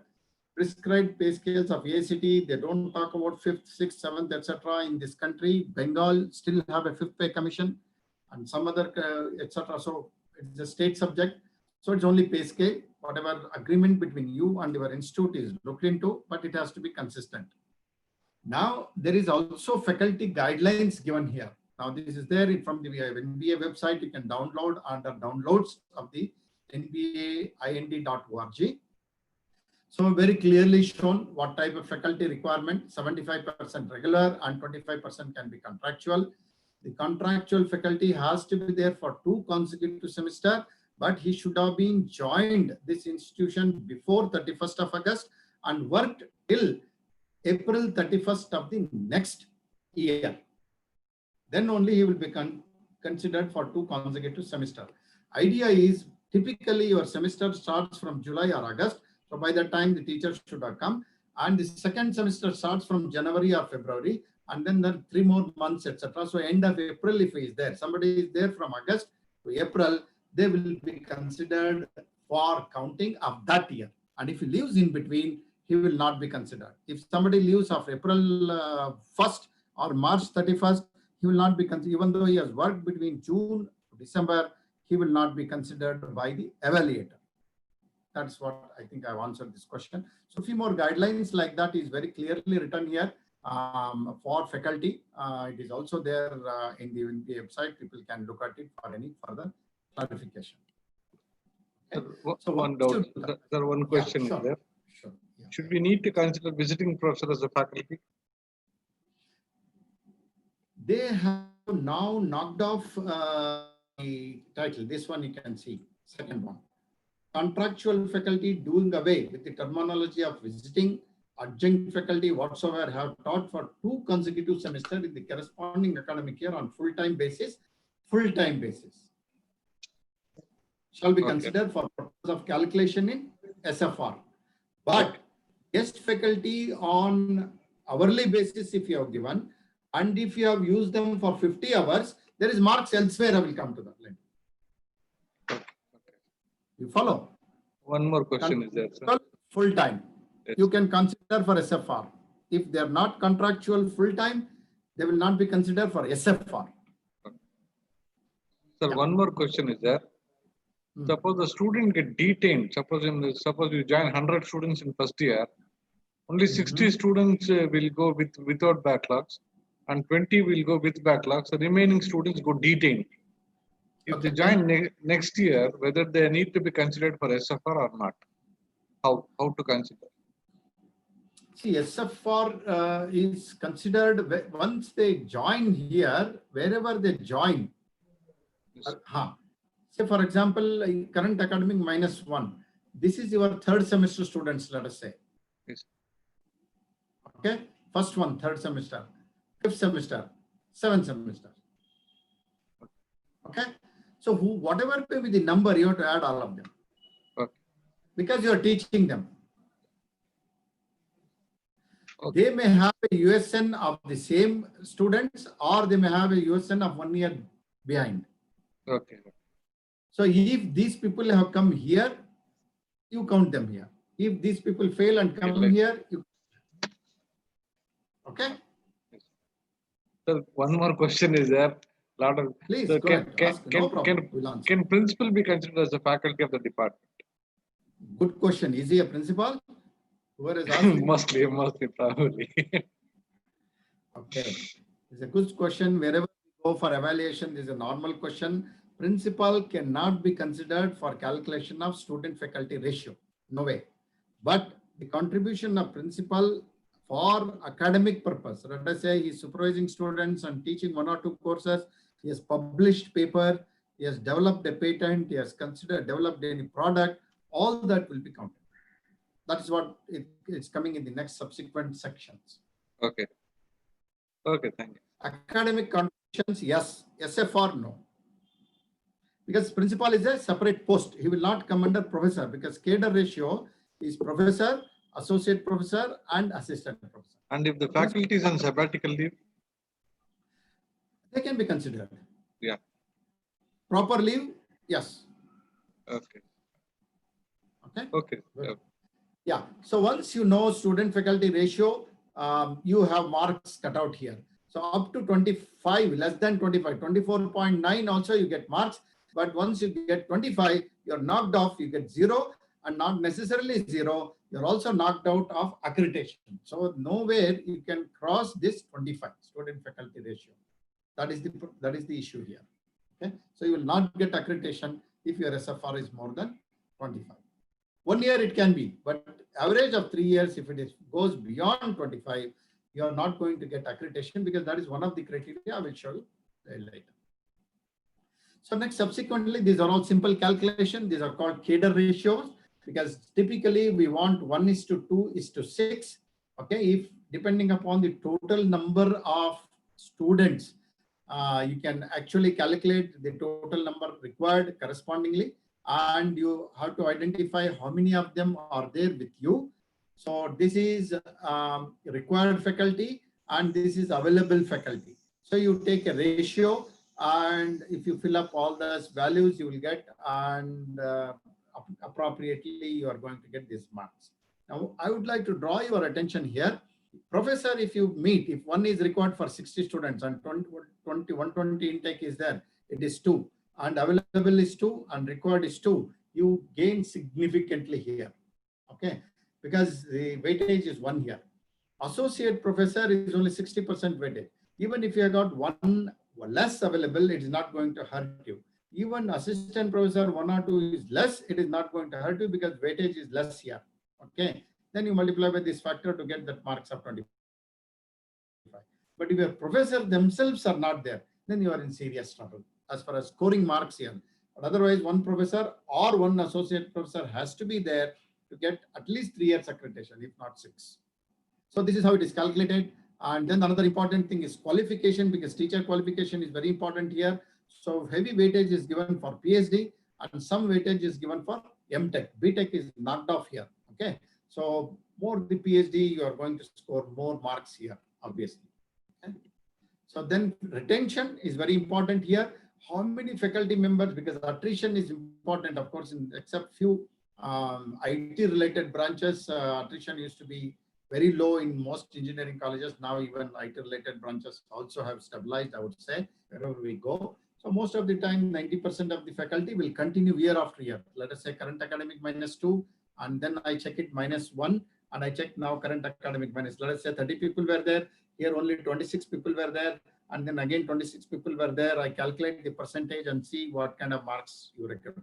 All the 26 continue, absolutely no marks, absolutely 25. If the institution is good, they are paying you well, they're taking care of you, more or less settle down, I think most of these criteria will give you more good marks. Innovation by faculty and teaching learning has been included because it was not all about only research, publication, etc.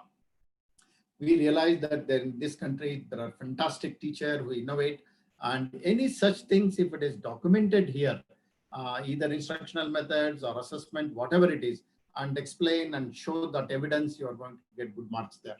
And then, of course, the regular activities of the faculty, which are ongoing activities according to me. And you just write each of the faculty member, how many of them are there. And if you give 5 points, if it falls under this, and if it falls under this, it is a 3 point. If it is a faculty scores maximum 5 points for participation. For 2 to 5 days faculty development program, it is 3 points. Participation greater than 5 days is 5 points. ACT, TechCube, and all that. And probably this one will also fall under that. So you get about 5 points. I don't know. You have to ask Professor Madhu.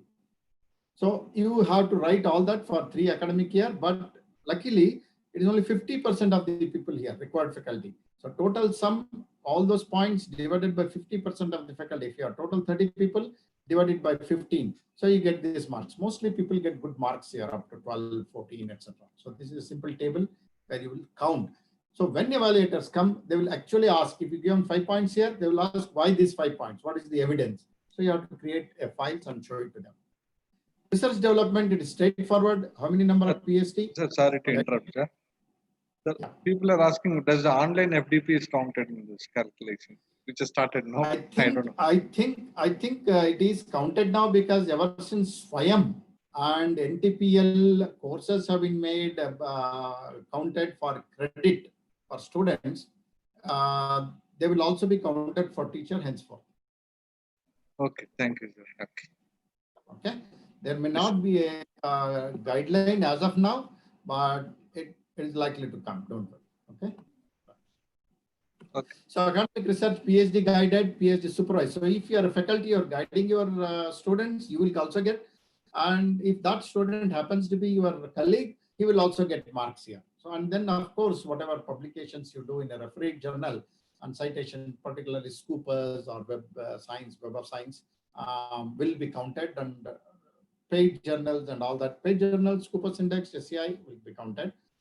So this is some tricky. Some people will ask you some questions.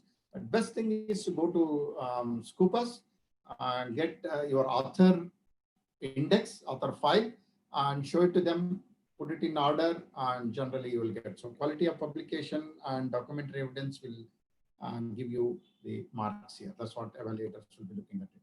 Sponsored research and next consultancy have been made very easy.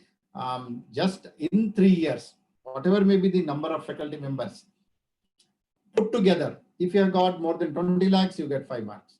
Correspondingly, based on this, you will get corresponding number. You yourself can calculate this.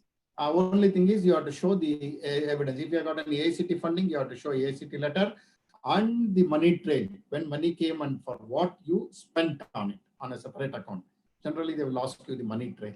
Similarly, for development activity, what kind of development product you develop, maybe a car or a prototype or a whatever you designed, let us say, or any instructional materials or any unique type of charts, monograms. And in consultancy also, it is made quantitatively. If you got more than 10 lakhs consultancy in 3 years by any number of faculty put together, 5 marks.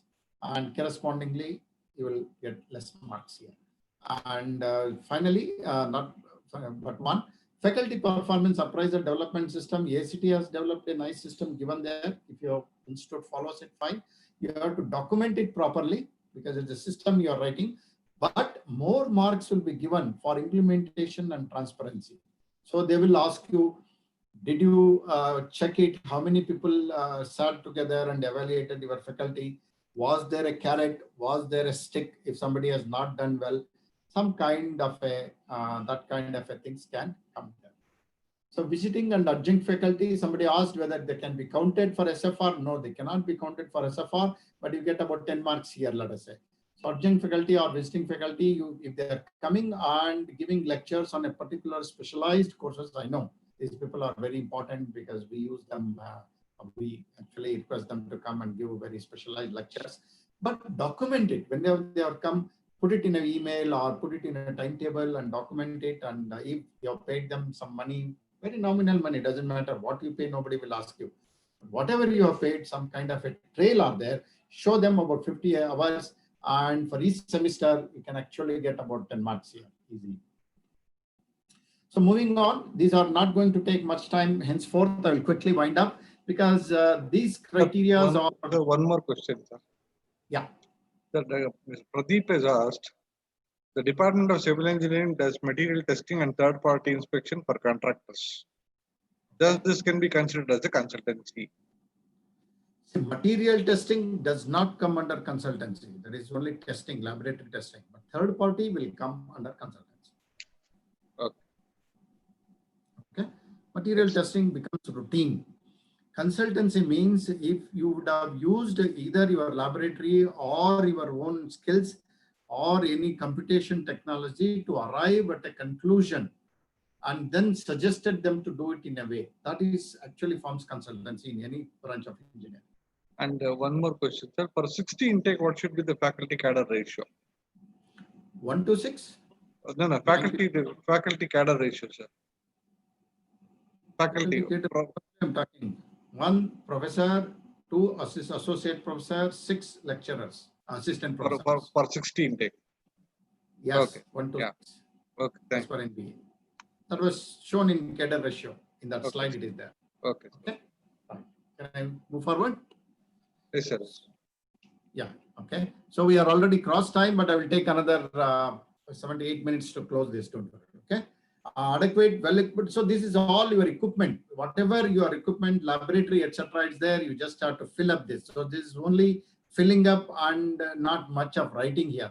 So most importantly, if you have adequate technical support and qualification of them, if they are diploma holders and all that, you are going to get a good marks here in facilities.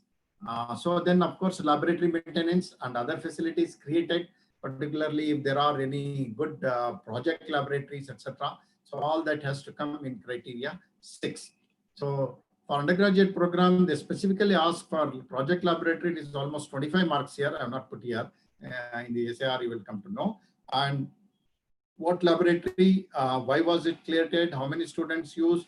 You should put some nice photographs and try to fill up this particular section here. Okay. So safety measures in laboratory, you just which laboratory, what safety measures you generally say, you would do it here. So criteria 6 is more of a facility, but this is evaluated when evaluators actually come physically take a tour of your. This is another one I would like to spend a few minutes here. Very important because this is related to your section 2 and 3. What all actions you have done, what improvement you have done is captured here. So some examples have been given. Please read them through. It is in manual. Most importantly, you have to fill up this particular table. For example, for current academic year, what PO1 is the PO1, what target you fixed at PO level. Somebody asked a question, what target yesterday PO, whatever you have set, let us say 70%, 80%. How much you attained, doesn't matter, you crossed it or returned it, but you have to observe. Crossed it, what observation? Okay. If you are less, for example, what action you have taken, any actions you have taken. Now, this actually current academic year I have taken a slide. But current academic, what you have done, people will be seeing, first seeing at current academic year -1.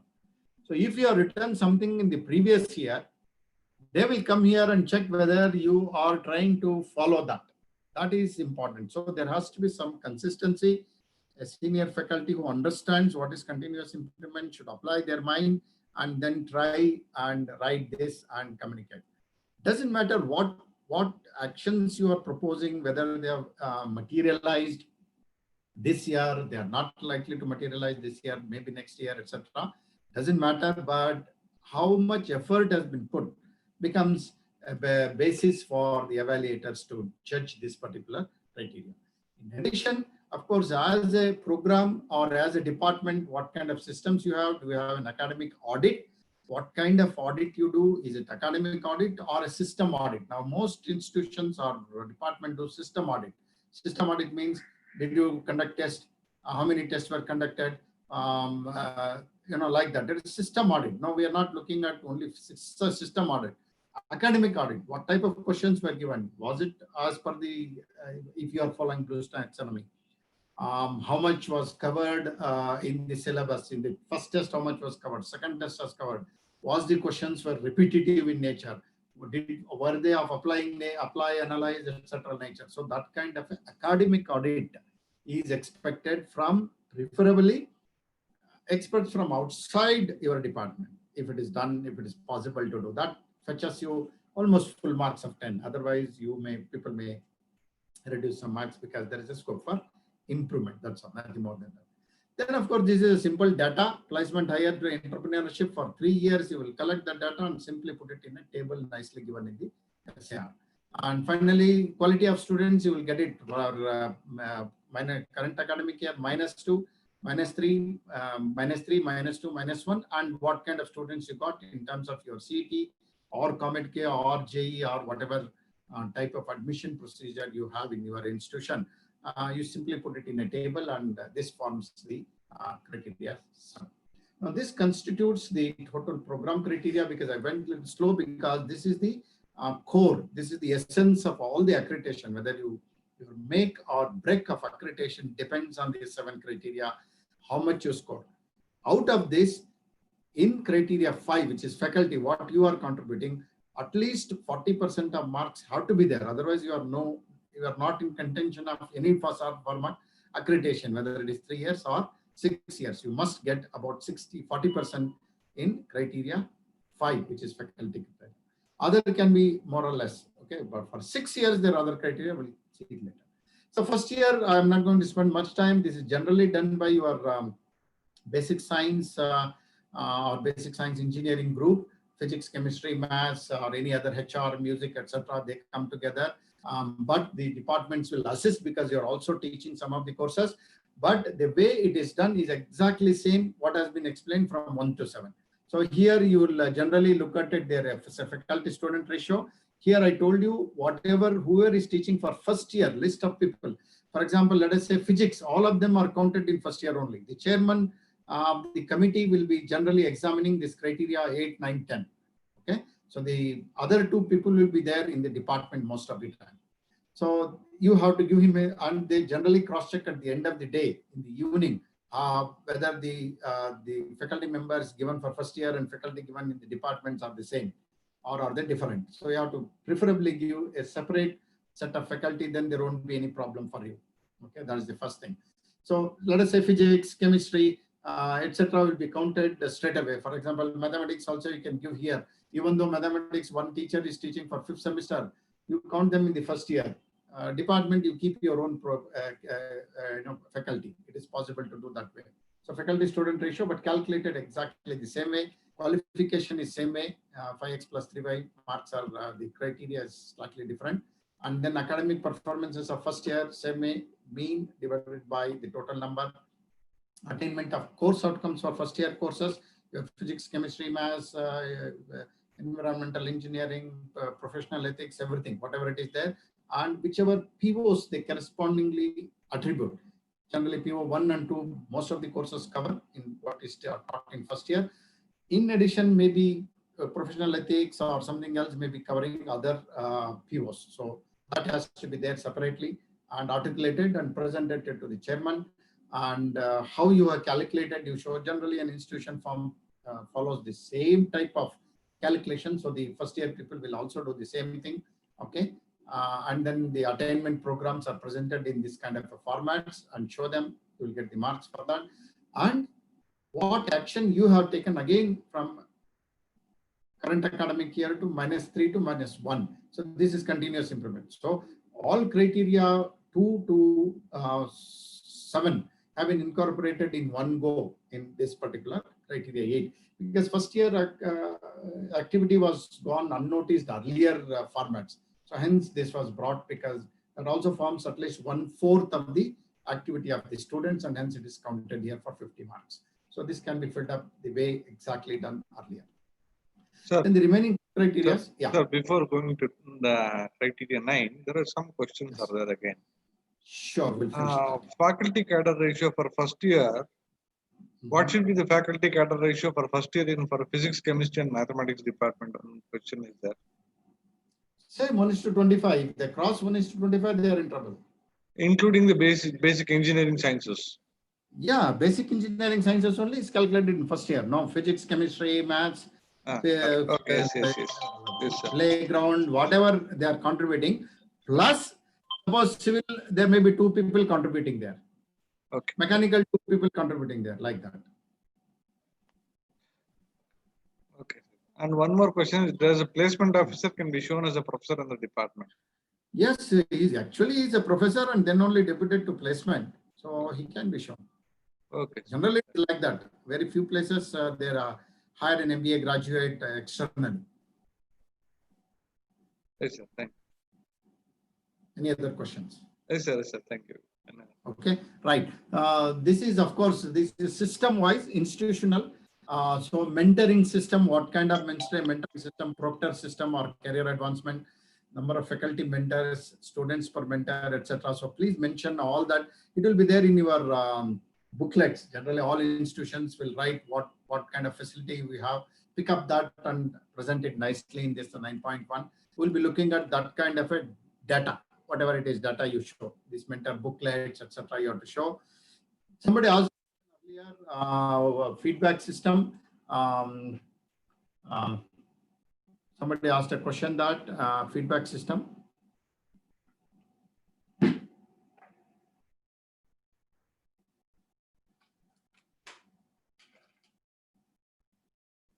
So feedback is generally given by various people, as you can see. Here you get marks. This is for both student feedback and system feedback. So if you have a robust system of feedback and based on that feedback, the improvements are made, the chairman will be looking at it very closely, this one. So, and then feedback on facilities, there is one more on that, okay? Whether you have given students water or internet, for example, books, blah, blah, blah, okay? And then, of course, what kind of self-learning or independent learning facility you have created in your, be it in your knowledge resource center, which is library, or any other facilities you have done. These are only indicative in nature. You might have done totally different and more innovative. Please write all that and then try to show it to the chairman during the visit.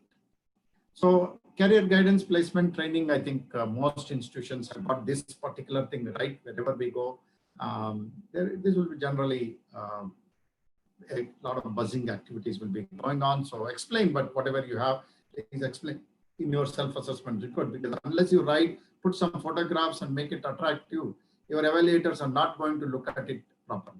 So I told you on an entrepreneurship shell is required. Somebody asked, how do I do? So any entrepreneurship your department is showing, it must have been registered here in entrepreneurship shell. Unless it does that, the evidence becomes a problem. You cannot simply say that this student was there 5 years back, now he's an entrepreneur.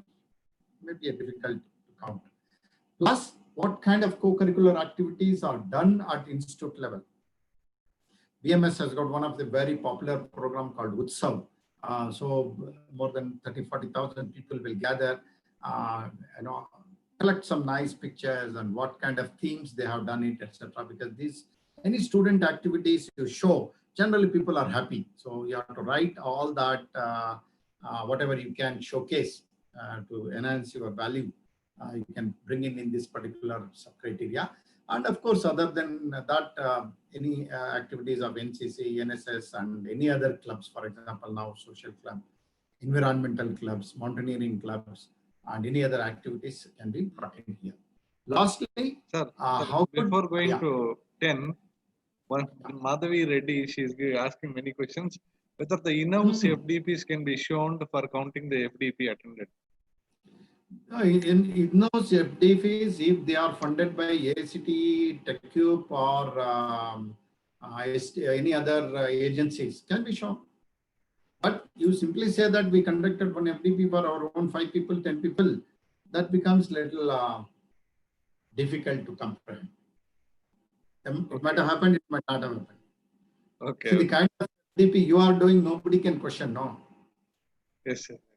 Okay, sir. Yeah. That is it. The evidence is obvious, so nobody will dare to question. But if you say like that, we have done it, all sincerity you might have done, but if it is not properly documented or some kind of an approval from external agencies, that becomes little difficult for evaluators to judge. That's all I can say. Okay, thank you. Okay, but some evaluators may consider if they find some interesting things in it. It's a little open kind of a thing. Leave it to the wisdom of the evaluators, that FDPs. Okay, so lastly, this is of course, teachers may not be concerned about it, but the deans, head of the departments and principals, vice principals and management in particular must be very wary of this particular criteria. They have to tell their vision mission. So marks is given here, whatever you have written here, vision mission of the institution, and what kind of governance and what kind of transparency they do, how many times the board of governance meet, what kind of financial lenience is given to the various there, and if your board of governing council proceedings are put in the web, if you are putting in the web, you are entirely transparent, no question asked. If you are not, then a lot of questions will come. So the administrative setup, governing body functions, etc., etc. Of course, it is generally ruled. If your institute has got a good governance book, I think Professor Babu might have told many things in the morning. I don't know. I did not listen to him. Otherwise, if there are some kind of a booklet defining your governance, it will be there in every institution, I'm sure. You just have to show them as exhibit. You can write here, they are there, and when they come, you can show it as exhibit there. So then what kind of decentralization you do, how much your head of the department can spend? Is it 1,000 or 1 lakh? Depends. So well, this kind of, it has to be there. And then of course, what kind of systems you have developed in terms of grievance or action taken about the point. There could be many issues about the faculty or students or among the lady faculty, etc. So you need to have a systematic governing grievance redressal and what. So all that has to be documented. Now you can only say that here in the self-assessment report, these are there, how you function. You need not have to do if there's some disciplinary action is there taken or something. You need not have to write in essay, not required. When the evaluators come or chairman come and ask you to show those confidential file only to that person. and the concerned person in your authorized person in your program should show. Don't write everything, whatever confidential thing in SAR, but we would like to know whether some system is there or not. So delegation of financial powers, and then of course transparency and availability of correct and unambiguous information, because you have written something in a website, we have all read and come to your college, and when you want to show us, nothing is there. So then it becomes little dicey. So those kind of things, please avoid that, write that. Then budget is one important thing you all understand, and how much is utilized, etc. So now NBA has come out with this kind of a simple table. Your finance department will fill up this, and you simply have to show this, all this, what all money you spend, etc. So your financial department will tell you. So this idea is to collect expenses for a per student is done here. In addition to that, adequacy of budget, how much is generally given, how much you have spent has to be explained at institute level, and how much budget has been utilized at institute level has to be done in 10.2. And then this is availability of audited statements in the institute. Every year your audited statements are done. If you put it in institute, no questions asked. Otherwise, there will be some issues here. The principals and management will have to spend some time to explain to the chairman, obviously.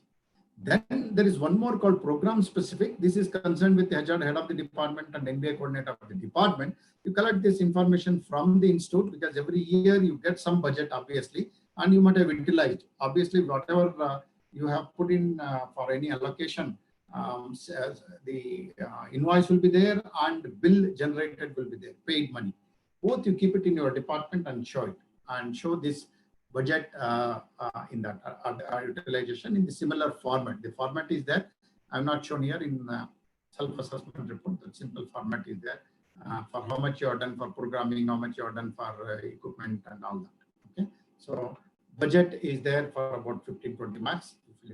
Lastly, library and internet. This is if AICTE has given your institute a 0 deficiency, it is presumed that everything is there. People don't even dig out any further information of that. If it is not there, they may try to go and look at your library, internet, why it is low, blah, blah, blah, etc. And how you have utilized, etc. will be seen. So this is what mostly constitute most of the information on various criteria. Then there is something called quality of learning resources. What kind of NPTEL is a resources you have kept in your library. That will be there. So this is what is about up to your 10 criteria. Now I will take another 2-3 minutes to complete the process. We started with accreditation process. So once you fill up all these, it will be about 150 to 200 page of booklet. With ENBA you would have filled up, but first write it, keep it everything ready, and filling up won't take much time. A couple of days you can complete it. Once it is ready, this is the document, very important document, which would have given detailed account of your department and the institute. So evaluators, when they go through, have got a fair idea. It is like somebody reading a PhD thesis and then only coming for Viva when they come to your institution. So that is the level we expect an SAR to be written. And as much time you spend to give information, unambiguous information, it is better. Once it is done, then the visiting of the people will happen. When they come here visiting, they will look at various, these are the documents which NBA has prepared. So various pre-visit report, visit schedule, etc., is there. So all these documents are available for the evaluators. And then accreditation visit will happen. They actually come to your program and generally look at some of the, not all of them, but at least some of them, and sometimes if they find time, etc. Not everything can be looked in a 1 or 2 days visit, but most of the time they will be spending time on outcomes, quality assurance process, how you assess them, what kind of activities students do, and what kind of standards they have, how you are motivating your faculty, the management is motivating faculty, and how you are motivating your students, and qualification and some kind of a facility. So more or less is an essence which will actually, once we see them, it will give us enough information about your 7 criteria.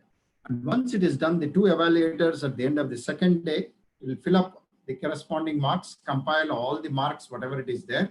And for the major criteria, 1 to 7, they will write. So remaining 3, the chairman would have done. So this, the 2 evaluators will sign and give it to the chairman. So this marks should be more than 600 for you to get 3 years accreditation. If it has to be more than, this is after 750, but whatever may be marks, out of 1000, it has to be more than 650. So a chairman will find out each criteria he will write and whether he concurs or not, because he would have also come and seen what kind of activities the 2 other evaluators might have done. This is cross-check, 360-degree feedback. This kind of a report, once it is there, that will be sent to the NBA. And once it is sent to the NBA, there is post-stage assessment. We said pre-stage and actual SAR type. And then now post-stage is basically, they will look at it. There is a moderation committee, will look at all these marks, and if there is any problem, they will communicate to the engineering accreditation committee, and based on that, they will recommend it to the subcommittee. Now, once subcommittee accepts the recommendation, your accreditation status is ready. So if this is accepted, this will be sent to the validity of the accreditation. Okay. So if it is no, then you can appeal. You can actually appeal. Then there is one more committee called appellate committee. Now, appellate committee will again hear you. You can go and actually explain why you don't agree this accreditation decision, what has been done by these people and vetted by these 2 committees, subcommittees. You can actually do it, and then it will go there. And that information is sent to the accreditation status, is communicated to the accreditation status. Okay.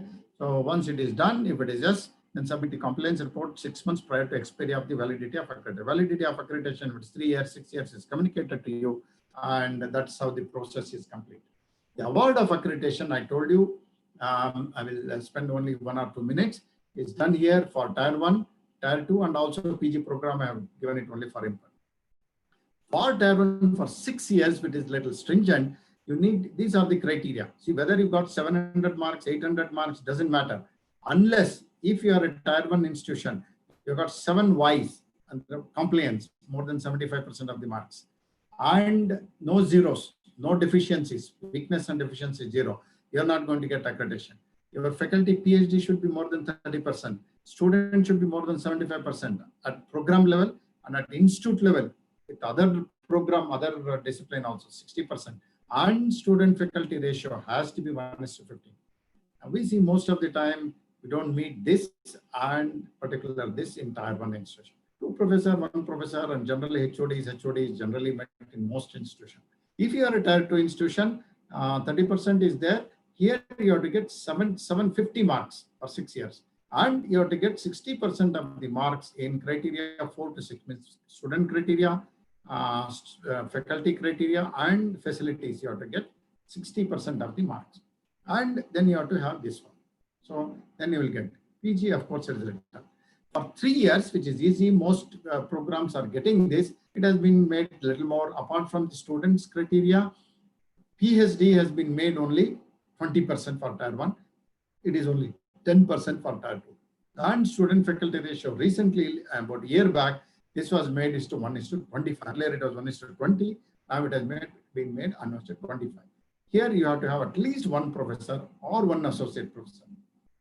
For Tier 1, you have to have 2 professors. Here at least 1 professor or 1 associate professor and HOD. If he has got a PhD, he will get away to get 3 years accreditation in Tier 2 institution. If you do not meet that criteria, it is called not considered for accreditation. If the program is not accredited or withdrawn during this fresh application, after 1 year, you can apply with a fresh application and knock the doors of the program. Okay. So before this, I quickly run through your pre-qualifier. Somehow I could not connect there. Before anything you start after paying 10% of the money, this is the first step before you write your SAR. So you have to fill up this simple form. You have to have vision, mission. So write that vision, mission, and what kind of compliance you have, whether approved by AICTE, whether institute that gets 50% of this thing, entry for student for last 3 years, and then whether you've got this admission criteria, and whether your student faculty ratio is 1 to less than 25, and you've got about 10% of PhD. Once you write this, accreditation is generally, people will say yes. Once they say yes, then you will have to start writing the pay the remaining 90% of the money. and start writing your SAR. Within 3 months, you have to submit your SAR, and the NBA evaluation team will come and the whole other process I will explain. With this, I will stop here. If you have got any questions, fine. Or anything you want to ask, please free to ask. Sorry, I exceeded my time, but yes, the nature of filling of SAR is like that. I told Professor Madhu earlier. Can you hear me, Madhu? Yes, sir. Yes, sir. Yeah, please. If there are any questions, I have not seen the chat box, but you Sir, can. there are a lot of questions are there on chat box. Everything I cannot, because we cannot stop disturb. We cannot disturb you continuously. There is one question from Dr. Rachappa, I think is given. Before NBA visit, is there any possibility of getting a review by NBA? No. That is why the pre-qualifier has been done. This was asked by many people, but then NBA do not have enough resources to send that kind of a review, because they are using the same evaluators, and if they have those evaluators, they will actually use it for actual visit, because there are so many programs pending. So that's why they are not encouraging that review. Actually, they wanted to give a mentor. They could not do, but now that's how AACT has come out in association with NBA Margdarshak program. Margdarshak program is part of that. Sir, thank you for an exhaustive and very super session, sir. It was, you have covered the whole process of NBA. People are very happy. You can see a very good feedback in the chat box. Thank you very much, sir. And you have taken the exhaustively covered the whole NBA, sir. Thank you. Okay. I request the participants to give the feedback. So we have started the polling for a feedback. Please, I request all the participants to give the feedback through a polling.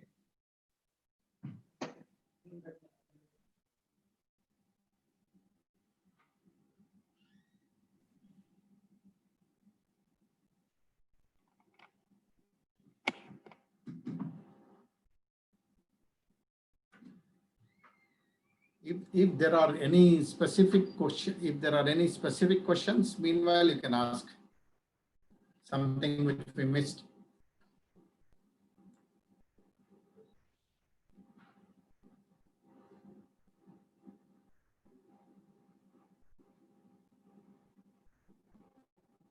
Sir, some people are asking why salary component is not included in the SAR. Salary component, that was discussed in the revision of the self-assessment report, which was also part of the document. See, India is a heterogeneous country. In rest of the world country, though 6th pay commission has been implemented, and now 7th pay commission is supposed to be implemented now. There are few states which are still in 5th pay commission. They say there is no inflation there because education is a state subject. And if you write any salary component or a pay scale, that becomes a problem for this country, because the whole state institution cannot apply at all. So hence NBA has refrained from that. That salary, whether they're paying or component, whether to evaluate, becomes the duty of a regulatory body, which is AACT. NBA is not a regulatory body. So till what age you can consider the faculty as a professor in the department? As long as they are, good question. As long as they are fit and can teach, preferably up to 70 years. It has been given in the faculty guidelines. If they go to nbaind.org, there is downloads faculty. So it is written there. Good question. Now, so I encourage people to be healthy so that they can serve up to 70 years. Now, can we count faculty who are on deputation for SFR? That's one question, sir. Yes, yes. Generally, it is counted because deputation is part of a system, because somebody has been deputed officially to do some work. Okay. Yeah. So, but he's not yet superannuated, so he has to be counted. And some people are asking why only 50 marks for first year academics. In tier 2, yeah. See,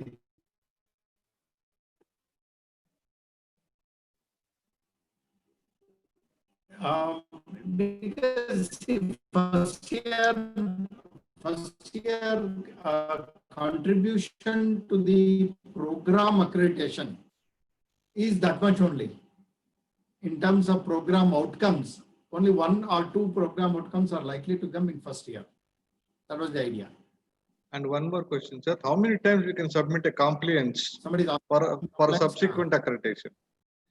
Only one. We after 3 years we are asking for a compliance report. Once it is given, a 2-member committee will come and evaluate more than one program.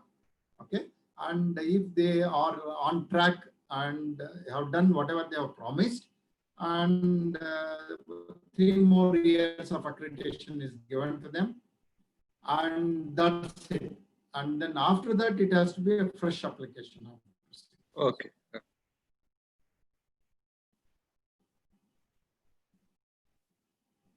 Oh, sir, there is one more question. Yes, is they there? can. Somebody is studying, you upload study material video and you is it allowed in NDA? Yes, it is. Yes, it is. So if one faculty is working in a college for 3 days and another college for 3 days, and in another college is on deputation, can he count it in both colleges? No, he cannot.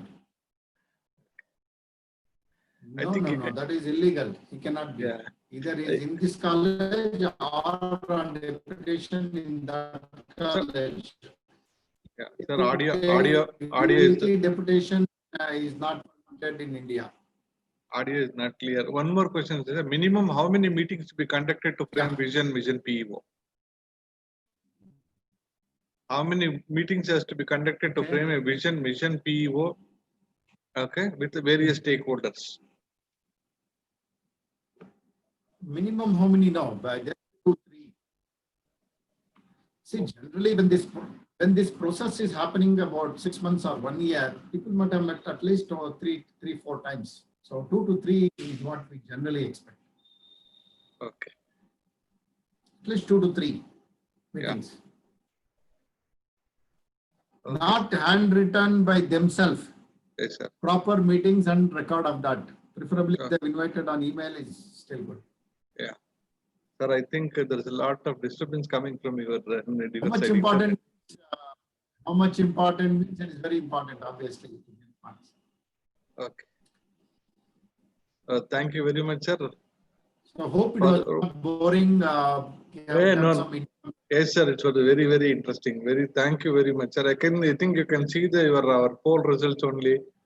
Excellent presentation. It is 84%. Lot of people are very much satisfied people with your exhaustive presentation, sir. Thank you very much, sir. So we are going to end the meeting. Yes, sir. About 350. So audio is not clear. I think a lot of internet, down sir, your side. How many people have taken that poll? Sir, around 400 plus. Is it? Sir, you can see that actually. How many? It is visible on your screen, sir.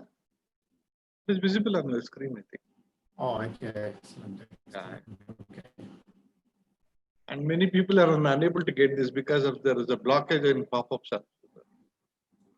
Yeah, now it is visible. Yeah. So I have to count that 291. Yes, sir. Yes. Oh, okay. Okay. Sir, thank you very much, sir. We are going to end the session, sir. Okay, Okay, sir. Thank you. Thank you. Thank you, Mr.